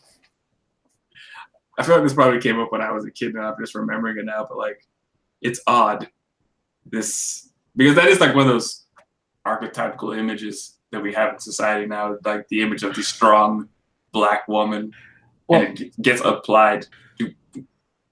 There are plenty of strong Black women, but it's a moniker that gets applied to some people who are just kind of being assholes. And I agree simply because a lot of times when you pull that out, in retrospect to the subject, I've heard a lot of people say the reason why Black men or wants to date women of other color is because they don't know how to handle a strong Black woman. It's like, guarantee that's probably not it, but that's the throw off right there. It's like, yeah, and the vice versa. It's like, I guess Black men don't necessarily say that a lot, but they tend to label it as, well, you're dating this white guy because you just want a weak man. You don't want a man, who you don't want a real man. You just want somebody to do what you say. They kind of, shape it as like, okay, you're just which both sides have an argument in the sense of, if this were, like I said before, that person who says, I don't want to date someone of my color because they don't know, my people of my color don't know how to treat each other. If that was that person's argument, then I would, I can, I wouldn't say that those whole strong and weakness arguments are necessarily the thing, but I can understand them coming out in those instances. But I feel like just because you see somebody with someone who's not Black, that's not always the argument. And this is me talking mainly off of experience and people that I know, people I grew up around, people I grew up with, etc. That's generally the argument that's made whenever they see that, along with, of course, the other stereotypical jokes and things like that. But that's generally the idea, is that, yeah, Black men date white women because they want weak-willed women who do whatever they want. And Black women date white men for kind of the same reasons. It's like, which I find very hilarious, considering that, white people predominantly have the power in this nation, yet you're calling them weak when it comes to the levels of love. I mean, but it is odd to me that there's like a bit of snuck in racism toward white people in that statement, where it's like, when you see a white woman, all you think is weak right off the bat. Like, exactly. It's like, it's not the main point of their argument, but it's a nice little subtle backhanded way to also insult the white people while you're hating on the Uncle Toms or whatever over here. Yeah, it is. This is very good, but that's something that I've heard so many times. Sure, to a sense, there's truth to that, but only in the situation. Because again, I feel like a lot of that quote unquote truth comes from the fact that you've been messing with a certain type of person, and the first time that you finally find somebody who's you go to the exact opposite of the spectrum. Like, you tend to find yourself, say, as a Black woman, dating some overbearing, obnoxious, controlling, egotistical Black men. It's not because they're Black that they do that. It's because that's the type of man they are. But the first white guy you meet, if he treats you right, if your whole calculation is, well, boom, white men just know how to treat Black women better, you're wrong.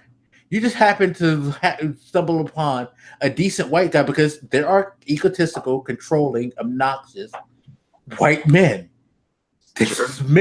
All men can be that way. It's not a racial thing, but you don't want to admit that you just keep making the same mistake over and over again. But if you find someone who's on the exact opposite of the spectrum, boom, it clearly was me just being stupid by messing with my people. And that makes no sense. I've never seen any studies that claim any genetic reason for that type of thing. So yeah, do you think, if I was to hop on the devil's advocate train here, do you think that there's a cultural argument to be made there? That could you argue that Black culture tends to churn out less attractive male mates or something like that? I'm trying to figure out how to phrase that question. Like, do you feel like there's something in Black culture that makes people inept in relationships? Well, if you were to define Black culture through what we see in like the pop culture aspect, you can definitely see that because we were talking about trap rappers earlier. A lot of them are defined by their music and their mannerisms, and typically speaking, you see a lot of them do some really shitty stuff. You know, comes off to mind is the whole Offset Cardi B thing, where they're in a relationship, she's pregnant, yet this guy's constantly cheating on her. Or like the Tristan Thompson doing what he's doing to his wife type of thing. I do believe there are some cultural aspects, at least there's a part of the Black culture that celebrates being that asshole, being that guy, because it's, but at the same time, a lot of that is male nature, like culturally, towards how men are raised, period. The whole alpha male, you go out and conquer, and you be the provider, whatnot, and it's okay if you cheat because you do right by her in every other thing. That's not something exclusive to Black people. But I do feel like that's more represented in pop culture with Black people. In their music and things like that, especially. So maybe that's why people feel that way. I think that's a fair assessment. I do think it is, like, some of these things are typical amongst all the races, but there are parts of Black culture that tend to, in themselves, point it out more. It's just like, go back to the blaxploitation thing that people like to celebrate. Those were some of the most misogynistic fucking films in existence.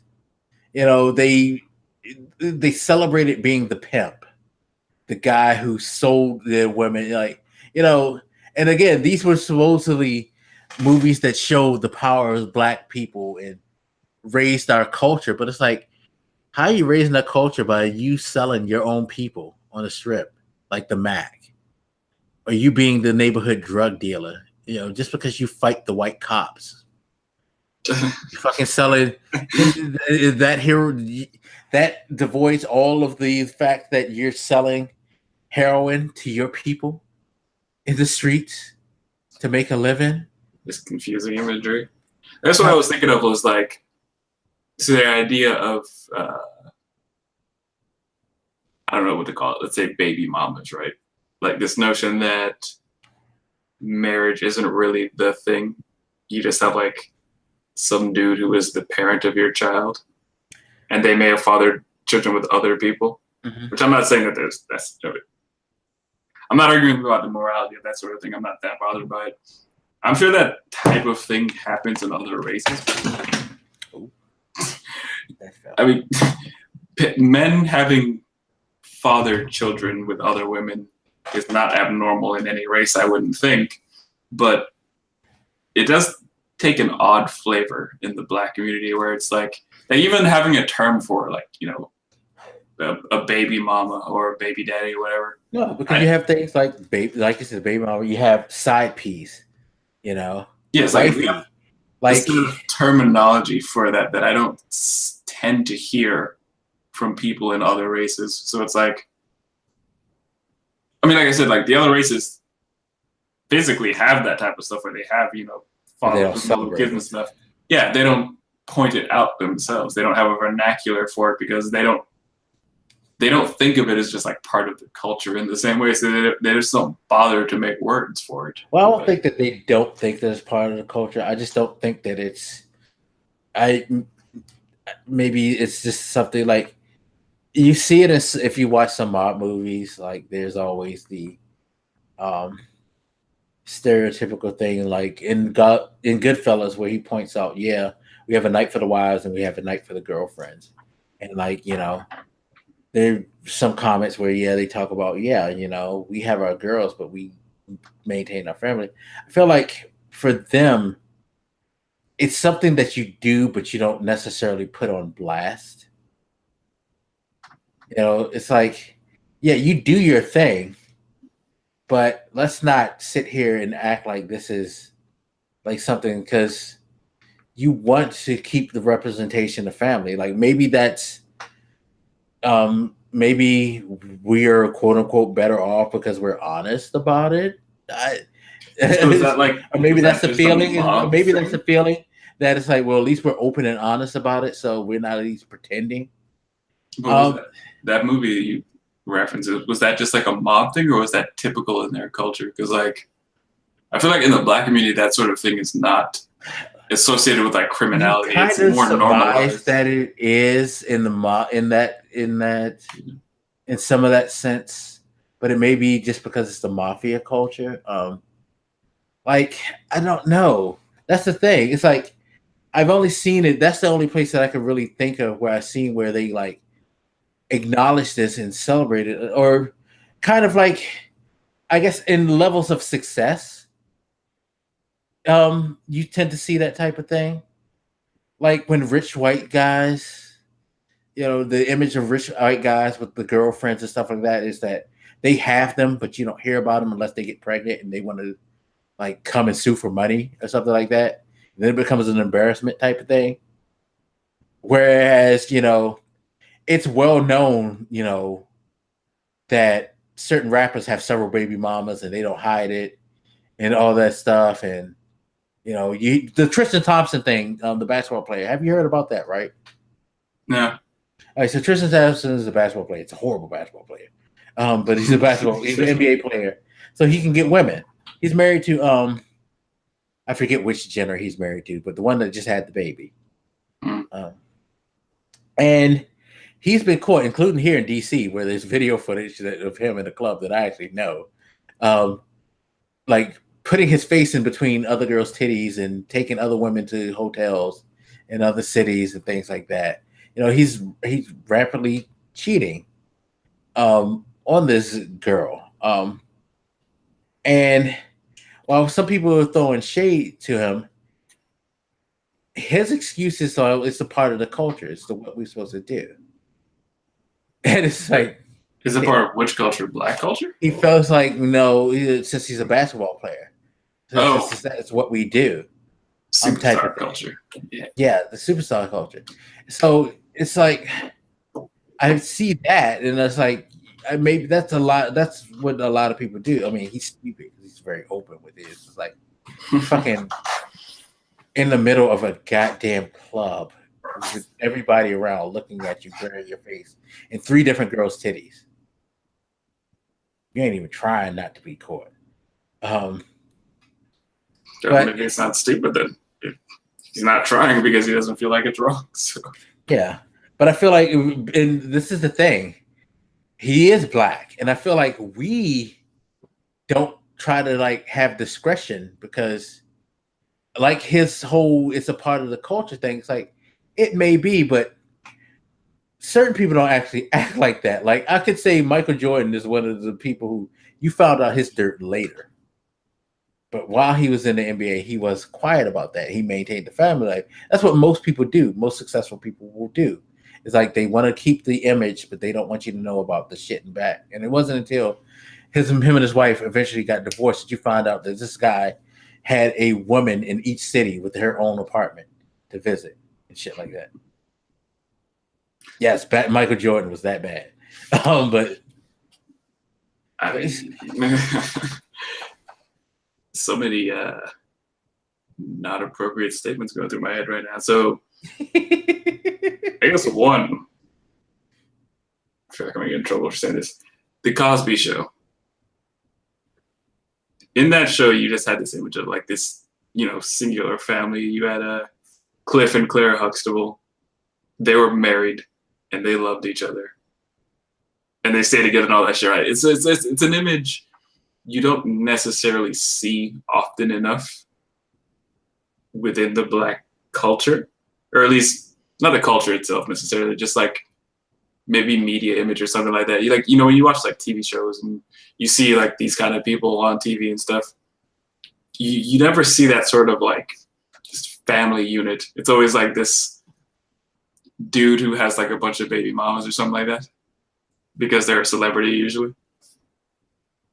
I feel like there's odd images of the way the Black family is set up, rolling around. I don't know if you sense that, but no, it is.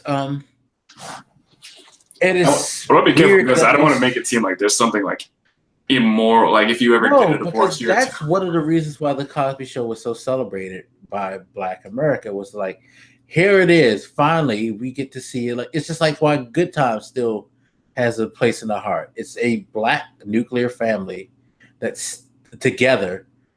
Good Times being that family that sticks together through all trials and tribulations, and try to like make sure that their kids become better than them and like get to something better, which it diverts from the stereotypes that we're just all like in the ghetto, single moms and deadbeat dads and yada yada yada, and like it did bunks the notion that we're not trying to get out. It very much celebrated the idea of quote unquote the Black struggle and how a lot of us work hard in those times to pull ourselves from certain positions. Cosby Show showing like what happens when like what can happen and what has happened and what does happen in Black communities where we're not all just scraping and struggling to survive and whatnot. We're not single parent homes and baby daddy visitations and vice versa or whatever. Like, no, we do have families. We raise our families. We can be successful Black people and raise our families to be successful Black people. It's not foreign. It's not something that's not, able to happen. And we need to show like, look, this is what a part of Black America is. It's not just the stereotypical part that is always being shown. So those stand out and we celebrate those because it's that, this show is like, we are, we are like not just what you think we are. I'm glad you used the term nuclear family because that was the term I was trying to like squeeze out that entire time. I'm like, what is the word nuclear? So it might be a product of the types of Black celebrities that are famous, I guess, is because a lot of them are famous within the realm of like sports, and maybe that is a thing in their culture, but it results in an image of when you see. I mean, the reason I'm even bringing any of this up is because I think that there's an image of a Black relationship not really being a relationship, not really being solid, because it doesn't tend to produce as many nuclear families, I guess. This notion that a Black mom is single is just kind of, I don't know that Black women tend to be single mothers more than anybody else, whether or not that's true, but it is a popular image. Deadbeat dad is a popular image for whatever reason, whatever statistical truth that might be there. And I think that might affect people's ideas of relationships to tie it back into that earlier discussion we were having. Yeah, no, because you going to the celebrity thing, you see a lot of. It's funny because a lot of the arguments that come with the whole Black-white relationships tend to be for people of success or celebrity, because you see a lot of athletes and actors date people outside of the race, the Black men. And so people get the image that this is what Black men want and this is them ignoring it. It's like not necessarily true. And it does kind of feed over to people lesser standards, because lesser standard people could just be doing it, like you said, because it's the only person they are getting paid attention to, or that's just who they end up being attracted to, what have you, for mundane, normal reasons. But they're gonna get shit because there's this perceived imagery from what we see with, you know, more popular or successful people that we run. You know what I mean? It does make me wonder if how it affects the way Black people enter into and engage in relationships with other Black people if they see these images that are just like that make them think that a Black relationship does not end up with like a nuclear family, that it will tend to end up with the baby mamas. And like when they enter into a relationship, are they really looking for that connection, or are they just looking to like smash? I'm not saying that that's just a thing that only occurs with Black people, by the way. Because I'm being careful not to make it seem like I am describing Black culture. No, but we're speaking from the perspective of the conversation of Black people. That's the thing. Yes, but it is a hard thing to balance, right? Because you don't want to make it seem like you are supporting the idea that these stereotypes are true necessarily, or at least any more true than they are in any other race. But just as it's a way to analyze it. Yeah. You see these people who don't want to date within the race, and there has to be some explanation for that. And it might be that when they think of relationships with other Black people, they just don't think of something that would actually last. I don't know what their calculus is. I wonder if it really is just experience. Like, well, when I tried dating Black people, they were blah, blah, blah. Yeah, no. Why were they blah, blah, blah? Like, what is up with them? It shouldn't be so typical that so many people feel that experience. So there might be some underlying issue there. I don't notice at least a lot of white people say that, where it's like, you know, white people make shitty relationships, so I date Black people instead. At least I don't notice them do that. No. So there's some kind of difference there. No. I know. I would say the worst that I've ever heard of a white person when it comes to dating someone Black is taboo stuff. Like, I heard about you guys having big dicks. I heard about how good Black women, you know, suck dick or something like that. Like, they get stereotypical taboos and want to like jump on it for that. It's stuff like must be a carryover from slavery or something. Like, oh no, I mean, part of it is probably because, you know, they hear Black people talk about their experiences with each other, and or they might have heard a friend who said happened to date someone of, well, you know, who was Black and mentioned how good that shit was, and it was like, yeah, you know, I don't know. I mean, like, but all that shit I'm talking about is mostly the imagery you see in the media. I'm not really claiming that is how it is really for Black people, because, you know, I walk around, I do see like Black families as a unit walk around. They exist. They're not like unicorns or anything. When I think of like, it might just be like the type of people you see in the media, right? Because again, when you see people like Black people in the media, a lot of them are from sports or music, neither of which are particularly like wholesome. No offense to all the sports players. I'm not trying to be a dick there, but it's like those realms of superstardom aren't known for being particularly wholesome and loving and shit. So it might be creating a false image of Black people, because the types of Black images you are seeing are mostly from like the same group of Black people. It's not a very wide variety. Maybe more Black nerds will be famous and shit. You get like a bunch of Neil deGrasse Tysons in the next generation or something. I don't know, but yeah, and like the whole nerd thing, going back to that to tie this up, it's just some of the arguments and some of the reasons is like, you know, it's like, oh, you're just like mad because your insecurities from high school linger, or you just didn't want a Black nerd. It's like, that's not necessarily true. Maybe some people have that stuff be the thing, but at the end of the day, for you to be so mad at a Black nerd picking someone else, I need to find out how many black nerds were you chasing after.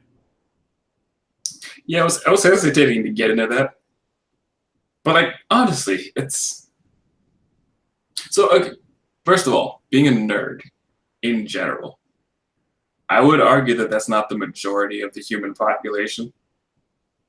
I think it's more people than people realize, but it's not like the average. If you just like walk out into the street and like start saying some shit about anime or video games or whatever, how many people are gonna know what the fuck you're talking about? Like if I walk into my office tomorrow or in a meeting and I just start talking about like God of War that we just played, nobody in the fucking room knows what I'm talking about. I can guarantee it. There's like one or two dudes who might have heard of the game, but I know they haven't played it, right? If I talk about anime, way worse. If I talk about comics, they vaguely get it because of all the movies recently, but not because they're reading comics, you know? Right. Like, so already, if you're going with this nerd bubble, it's not a very big bubble to begin with. And then on top of that, I do think that there's a gender disparity as far as like nerddom goes between men and women. I think there probably are more men that embrace that type of thing than women. There's plenty of women, but I don't think it's literally an equal number. No, it's not an equal number. And third, I think race does play a factor there. I do think, how should I put this? When you have a racial identity as a group, I think you're more inclined to try to keep that identity. So like when I was growing up, I got made fun of a lot for, you know, talking white, right? Which, take that as you will. But I was made fun of by black people because I was not talking the way they talk, right? They had a certain sense of what a black person is like, and you should try to fit that mold. Exactly. Or there is something wrong with you. Yeah. And so I think that effect might curb out some of the potential black and female nerds you guys think exist. Yeah. On top of the other factors. So, you know, all those things combined, I'm not sure why you think there's like billions of them out here. I think it's part of the misconception of what a nerd is, because I think the misconception of a nerd generally, like not just in black culture, but in like, you know, culture period, is you're like super smart person into super smart things. I don't think people actually seem to understand like it's not just about being smart, because I knew a lot of smart black women, but that didn't mean that they behave like nerds. Yeah. I can say the same. I know now a lot of smart black not nerds. Yeah. Or not at least what I would call a nerd when I use the term. You know, it's like you said, it's like, you know, they weren't into comic books, video games, and other things that I was into. They were on other stuff. Hell, it was kind of hard to find a black male nerd in my school who was into the same thing. Most of my friends growing up, they weren't really into the shit that I was into. After one of those streams we did with Strix, or maybe it was during, we talked about comics a bunch, right? Mm-hmm. I genuinely have never in my life had a conversation about comics with another black dude. Like, it just never happened. Like, to be fair, I wasn't as into the comics as I am now back then, but a lot of times it was like the conversations I heard were about like sports, maybe some rap shit. Like it was stereotypical conversation. Women, like it was stereotypical shit. Like, although I will say it is odd nowadays that I see all these like black dudes around my age talking shit about anime. And like, yeah, and that's another thing that I tell people now. It's like, you guys are weird to me because I didn't have I can definitely attest to it. Like, even now when I see people in my age range talk about that, I kind of want to like pick a fight with them. Because I see a lot, especially with a lot of people I went to high school, like a lot of people who were quote unquote part of the cool crowd, or at least we considered the cool crowd back then. You know, they somehow are Facebook friends with me, and I don't necessarily.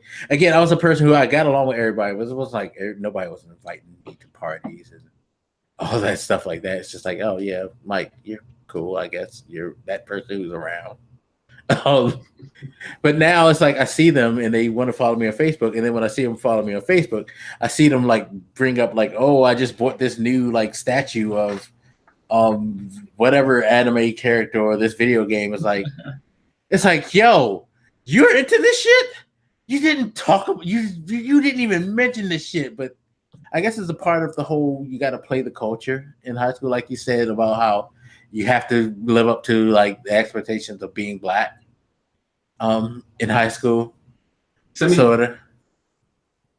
I assume you probably had a similar experience. Like when I brought shit like anime or comics or games or whatever up, like I was not like celebrated or nobody gave a shit. Like I was pretty much just made fun of. Like there was no incentive for me to do that. There were other people who played video games, but it was generally like they were like the nerd game. Yeah, they were like Madden NBA. Like, nobody wanted to hear me talk about Final Fantasy or fucking like Chrono Trigger.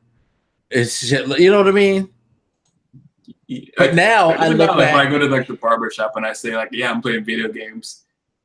What is the first thing you think they ask? You playing 2K? Yeah, or 2K. Yeah. Which I'm not shitting on those games or nothing, but the popular games in the community are sparse. Call of Duty, 2K, Madden. Yes. Don't say sports, because if that was true, then I could have a conversation with people. Because generally speaking, my favorite two sports video games are NHL and MLB. So I can't have that conversation. I said sparse. So. Oh, you said sparse. I said few. No. But no, I mean, what it is? I thought you said sports, but yeah, I can't have that conversation with sports video games because I don't play. I used to play 2K, but I think it sucks. Same thing with Madden, but I think MLB and NHL are good sports games. So I don't play so I don't fit there. I don't play Call of Duty. I don't. I play Battlefield. Can't have a conversation with most people with that. I play Destiny. Can't have a conversation with most people. Although I found out now a lot of people seem to play Destiny a lot. Now, if I play PUBG or Fortnite all day, maybe I can get a little more conversation. Yeah, those have gained a weird amount of traction to me. But there is a cultural pressure there that I can't like quantify its effect, but it does make me think that it might be part of the reason you don't see more female black nerds is because one, there's a pressure there, but two, there's like availability, right? So you talk about these people who are like more hood, but they probably grew up in the hood, right? So it's like they were probably surrounded by more black people, so they didn't really get as much variety growing up as would have been helpful. Because I've definitely talked to like other. So I grew up. I'm just trying to figure out how to describe the neighborhood. There wasn't that many like kids around, and it was mostly white people, I think. Right. So, but I remember talking to like other black kids, and they always seem to describe like growing up in more black neighborhoods, surrounded by like more black kids their age and stuff. And I can imagine how that would help shape you. You know what I mean? Like if you don't have many other people influencing you with the weird shit that they like, you're probably not going to be introduced to as many things. Yeah, no. So it's like that whole, if in high school you would have went after the black nerd girl, you wouldn't feel so, you wouldn't have all these insecurities. You would have maybe been better off. Like it's not that easy, especially in black culture, because there's a level of I gotta be black that people don't seem to fucking acknowledge. The opposite side of it. So with like white people, most white people, I would say, do not have like a racial identity that they care that much about. Unless you're like a Southern white or something, or if your family's like just coming over from Europe or something, then you might identify more with like a European country or some shit like that. But like if you just look at the general white person on the street, I don't think they think that much about any racial identity. No, most of these things are like just social groups. Like you're the skaters, you're the emo people, Right. And that's my point. Like it frees them up a little bit more than a lot of other people to just kind of free flow into other shit because they're not as tied down by any sort of like cultural or racial badge. Again, there are exceptions. I do think Southern whites, for example, are tied to their racial cultural badge in a similar way that like black people are. But I don't think like the average like white person on like the east, northeast, like west coast, like those types of white people are tied deeply to any race or culture, so that they can just kind of move around more. So if you see, and I don't know the numbers on this, but I wouldn't be surprised if there were just, as far as the ratio goes, more like white female nerds because they're just not tied to any cultural thing like that. Yeah, no, and coming from my era growing up, a lot of the like quote unquote nerd stuff, and it's probably sort of true to an extent today, although I think it's to a lesser extent. More of like a subculture now, oddly enough to me. But the predominant feeling among the black community was that shit was being white. When you were into that shit, when you were into like, it's like I hear a lot of people talking about, yeah, I grew up and my uncle and me, we read comic books and stuff like that. And I think back, I was like, I bet you didn't talk about that shit to anybody in high school though. Like, you say that shit now, but I bet you weren't vocal with that as a kid because it had been for a while an association with white culture that only white people do that. And like one of the articles admitted, yeah, there is, or there at least was a level of like I don't know. Have you ever seen the Revenge of the Nerds movies? Sort of old. Like I don't remember them, but I feel like I vaguely see. But there was a black nerd who happened to be gay, and there was sort of a stigma that if you were a black nerd, that you might be gay as well. So your sexuality came into play as well. Was it because of that movie or? No, just in that movie because the stigma was already there. Well, I think it's partially because if you look through culture, like not just saying movies are the reason, but you look through culture, there's an emasculation of nerds, especially in the black community. You get emasculated for being like for being the smart guy. You were always emasculated anyway. I think of Urkel. Huh? Exactly. He wasn't like the picture of manliness. No, it's like every image, like so. Even if you didn't look like an Urkel, but you kind of had, I guess, an Urkel type person, you obviously weren't a man. So you could get emasculated by men and women. So, you say approach black nerds, but it's like even Family Matters with Urkel, they didn't necessarily script it right because, yeah, he got a black nerd, but ain't no black nerds looking like Myra. Was she a nerd? Yeah, she was. She was very smart. I don't think about it. I don't really remember her character. Yeah. I remember Steve and And I say this not to say that there are no such things as pretty black nerds, but the way that the culture frames it, they always framed it that you gotta get the pretty girl, and so you kind of still have the nerd chasing the thing that he's not supposed to be able to get. You know what I mean? Even though he got Myra and she was smart, he was getting what he was supposed to get because that's just, they don't know, they couldn't represent, I guess, a female in that way. I don't know. Because there are women who, again, Nurgle is an extreme stereotype, but who kind of fit that stereotype. I understand the argument in that aspect of why don't you go after a black girl nerd, but it's like, you don't see them. No, we were talking about it's this like before. the And I was identity. like, It's like, yeah, how do you get that person? Because it's a rare identity to pull out in culture. yeah, we were talking about it before, and like when you, because I haven't been thinking about it because I obviously hadn't seen this issue, but when you brought it up to me, I actually stopped and I thought, you know, I can only think of one black woman in my entire life who I would think of as like a nerd who like, you know, played video games and like, I think she read manga and shit like that. Like, she's literally the only one I can think of. And I think I've been trying to like I'm trying to think of it more right now, and I can't think of anybody else. It's just not that common.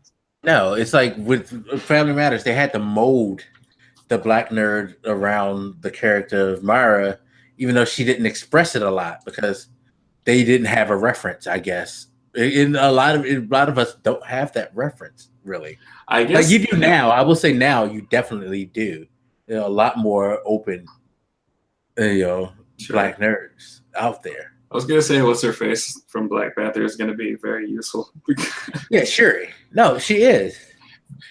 I hadn't thought about it till you just said that, but like I don't think that there is a set nerd image for like at least black girls. So it's kind of like an open slate for somebody to fill right now. It's weird to think about. Yeah, no, and that's the I feel thing. like they're getting a much cooler image than the rest of us. Yeah, no, because we've always got the like there's something wrong. And like I told Katina, there's been times where I've had people tell me the stuff that I've had women tell me stuff that I'm into. It's been stupid. And it was nonsensical.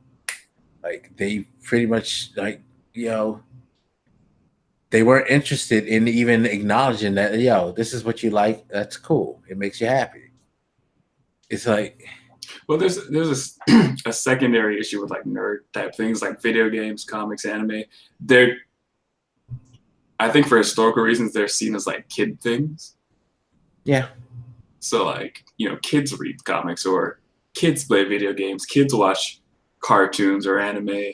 Yeah, I've definitely seen this type of thing from some people, especially people a little older than me. It's come from them, and it's like, that must just be a historical thing back when you were watching like Bugs Bunny or some shit, even though Bugs Bunny wasn't like always PG necessarily. But like, that's the only way I can explain it, because when I look at some of these video games or these anime, because some of these things are horrific. Like, because animes are like Japanese cartoons, so some people will be like, those are for kids. And I'll think of an anime like Tokyo Ghoul, where This is like, I was trying to think of the name of it because I was like, what's the name of the cartoon where the girl fell on the umbrella? And like, what's the name of that one? Girl fell on the umbrella. I'm not sure. Like maybe it is Tokyo Ghoul, because it was like they're in the school and like all these horrific accidents happen to all these kids. Oh, I know what you're talking about, but I never watched it. I can't remember the name, but I do know what you're talking about. Yeah, it's like, that ain't no kid shit. Some of them are dark. But the reason I brought up Tokyo Ghoul is because, like, the protagonist is like a middle high school age kid, right? And, just to go over briefly without explaining much, he has the power to heal, essentially, right? I'm only just saying that just for the sake of what I'm about to say. There's a scene in that show where he's captured and somebody's torturing him, and they torture him by cutting off his fingers and toes continuously because they know they'll grow back. So it's like this torture scene that spans an episode, and it's like, wow. It's the type of thing you wouldn't let a kid watch. You know what I mean? Yeah, I know.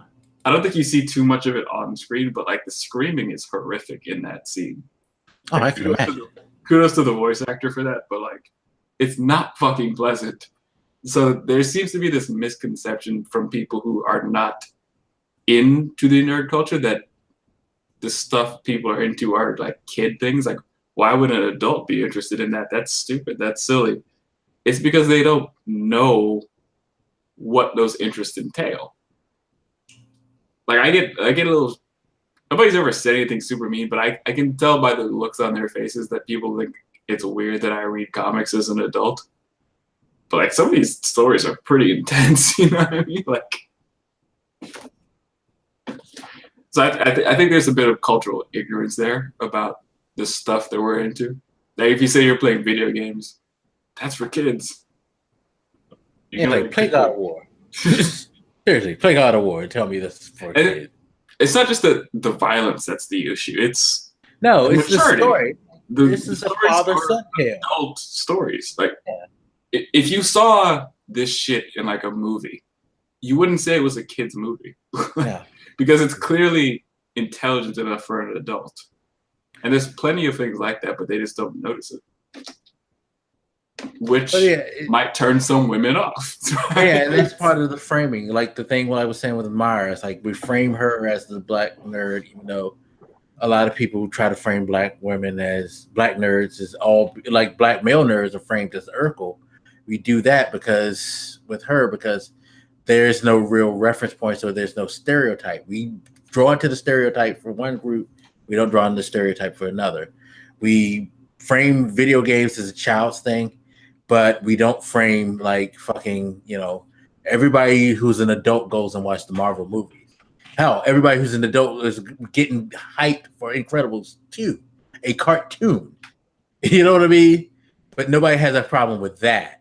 Things like this, like it's the weird way we frame things and how we look at them that like makes it kind of like it makes it harder because generally speaking, male nerds are generally on the downside of the thing.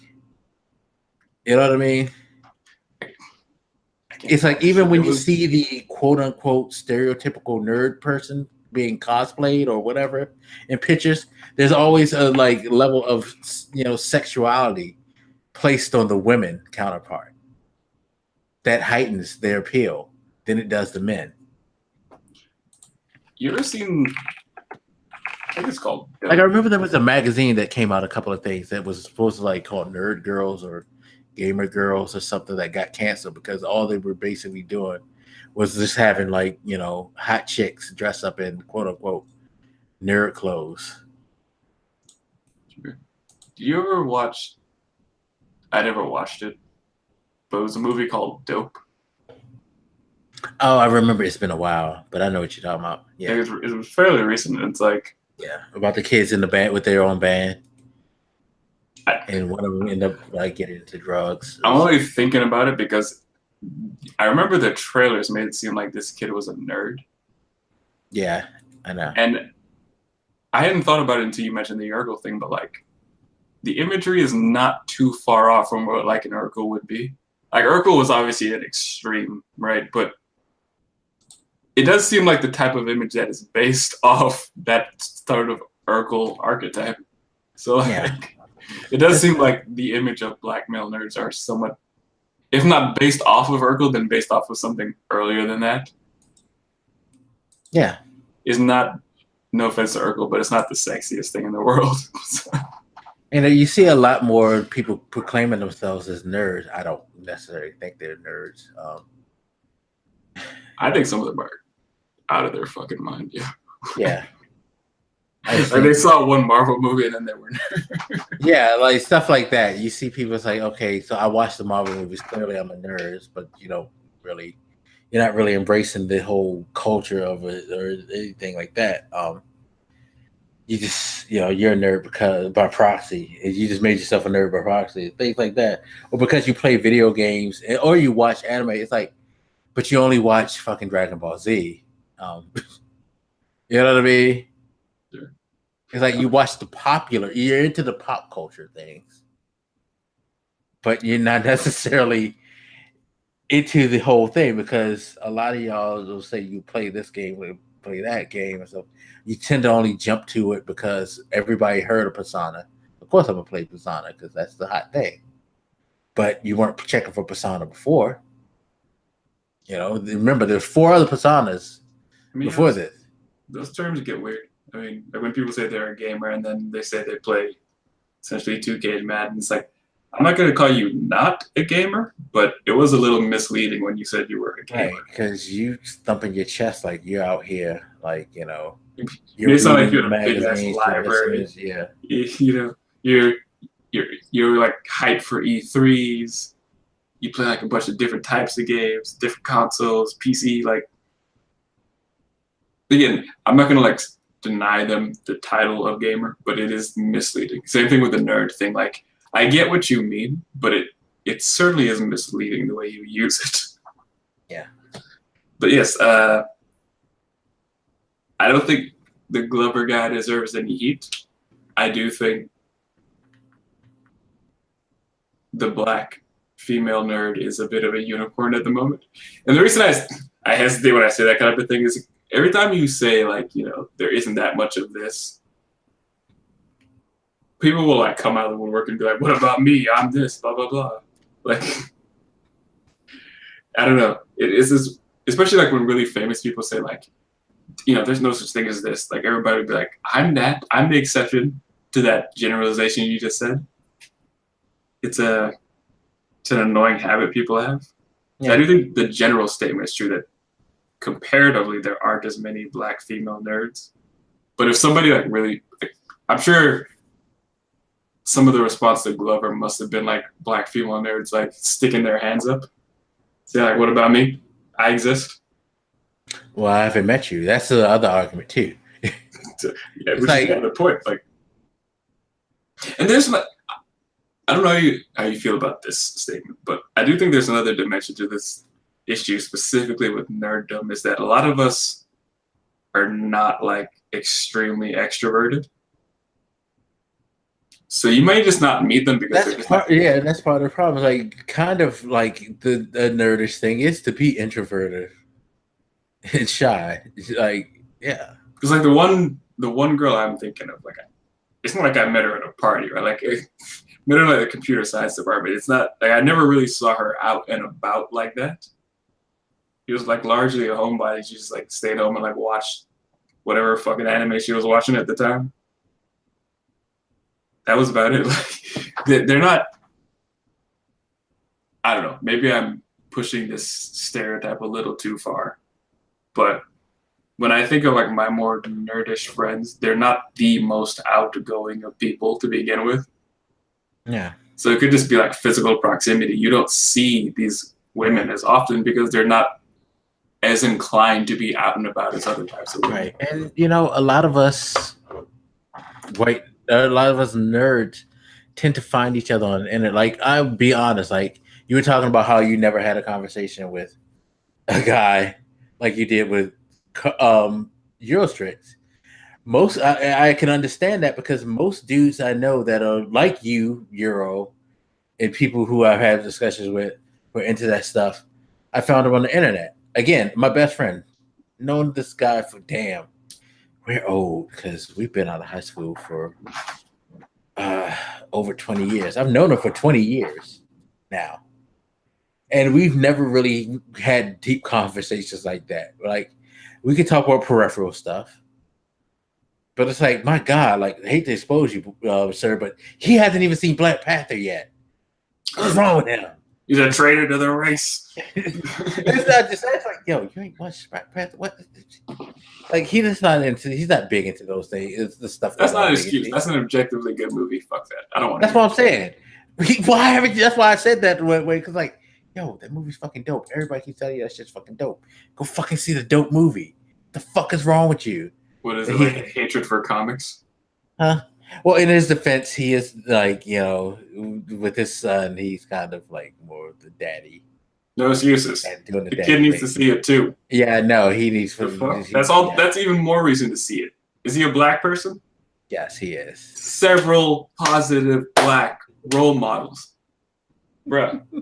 It is a parental duty to see that movie if you have a black kid. That's not even. You shouldn't even be going for your own enjoyment at this point. You should be going to be a responsible black parent at this point. Come on, bro. I should play this part for him. He'd be like, man, shut up. But no, it's like, yeah, you know, we're like brothers, but we don't relate in a lot of those areas. And a lot of my friends, you know, friends I play video games with, I play certain games with them, but if I try to have a conversation about Final Fantasy 15 or about God of War, yeah, I'm not trying to hear that shit. Yeah, it's not as simple as people try to make it out. to be quite honest, and you have to respect that. Like, anytime you're part of a group that's more different than the group that you're normally around, it's not that easy. It's not just a thing of insecurity, and not just a thing of you just wanting something that you shouldn't want. Because who are you to say that a black nerd can't want a quote unquote normal woman? Like, come on, like that's just dumb. That's asinine. It's I'm sure it's a lot of us have unfair. been trained to like not even, because there might be some nerds out there that you probably just don't notice because like at least in my experience, when you talk about it, it's not met with any interest. So you just kind of learn to stop talking about it. I remember at work one time, somebody brought up like Comics Explained, which is a great YouTube channel. If you guys don't check it out, it's a great channel that explains comics, obviously, right? And he brought it up to me. I'm like, what the fuck? Somebody cares about this? And they're talking to me? It turned out to just be like them having been watching it because like of all the Marvel movies, and they got kind of into it for a while. Yeah. And they kind of phased off. But even that, like, it was surprising to me that was there because like nobody talks about it. And you know, like you're saying, like when you're surrounded by people who don't share the interest, you probably don't talk about it as much because nobody understands what the fuck you're saying anyway. Yeah, no, and that's where the isolation comes. It's like it's not an insecurity thing. It's just like I don't have anybody relate or anybody who's willing to at least let me express myself. So no, it's not insecurity. I can't express who I am. Therefore, I gotta go someplace where I can hopefully do so. And if it turns out being somebody of another color or a group of another, you know, hey, I mean, you know, everybody who likes being like accepted for who they are, at least, like I said last night. And as fun as it is for me to, you know, go out to a bar and like listen to other dudes talk about sports and like not know what the fuck is going on for about a couple of hours, it is nice to like talk to people who do know what I'm talking about. Because I can only sit there silently listening to random sports names and games and shit with a blank stare on my face for so long before it's just weird. And everybody's wondering why I'm not saying anything. yeah, it's true. It's very, very true. Yeah. Which I don't know who wrote that article, but like, you know, the one that really got your goat. But I do wonder if they themselves are a nerd because like, it seems like the type of argument you could only ever make if either you aren't a nerd or whatever, so you don't really notice. Like if you're more like into typical shit like sports and blah blah blah, everybody's into that shit, so you may just not notice that it's a little harder to connect with or to find like-minded people if you're not into the most popular stuff. Or they are a nerd and they got really fucking lucky, like they just caught a unicorn or whatever right off the bat and doesn't understand what the fuck is wrong with everybody else. Yeah, exactly. Yeah, it's like you can't dismiss like the fact that it's not that easy. Yeah, whatever. Don't get mad because somebody gets successful and find somebody who actually wants them for being a nerd. Be happy for that motherfucker. It's not that easy to find. We should be applauding this. Yeah. But it's neither here nor there. It's late. Let me go. I said I was going at around 1 and now it's 2 a.m. Anyway, any parting words, suggestions, or anything you'd like to make? I wish I haven't gone through a book in like a couple weeks and I feel like garbage for that. But if you just reminded me, I need to see if I can pull that article and send you. I'm sure I could find like there's like 50 Trump books out now. So like and more on the way. So I'm sure I could find something. It is way too many Trump books. I am floored by the amount of Trump book, but this man, he's not getting a dime. He's mad. Well, he's getting a dime from China, but we'll talk about that next week as that story unfolds. I'm sure it's going to go in a great direction. Oh, man. All right. How do we live in? Why is, by the way, speaking of nerd shit, why is Cliff Bleszinski now showing off his concepts for games that he pitched? I didn't even know Cliffy B was alive. Well, oh, really? That's sad because that's a that's a moratorium on Boss Key games. God damn. So you probably haven't heard the news then, right? No. So you heard of Lawbreakers, right? Yeah. And you've heard of that new game, what is it called? Something Heights. That's like Maybe. kind of Fortnite type thing. I think so. Yeah, those are Cliffy B's games. Oh. Yeah.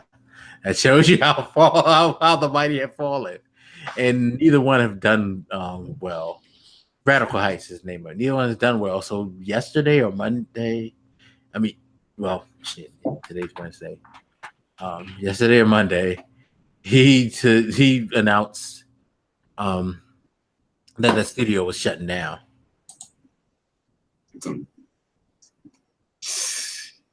I don't know what to say. That it feels like he's about to be going through some dark times. But he tweeted out a bunch of different pitch concepts, and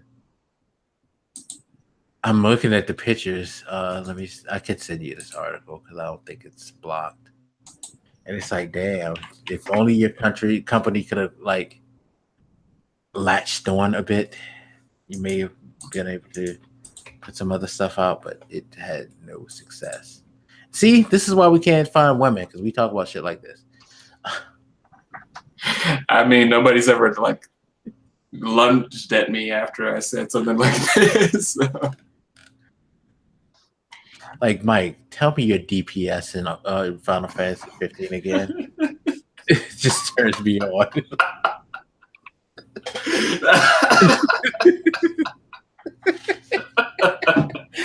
Oh, okay. I think that's a good note. I think that's a good note to end this. So, thank you, everybody, once again. We appreciate you watching. And we'll see you next time for the Reason Reborn. Peace.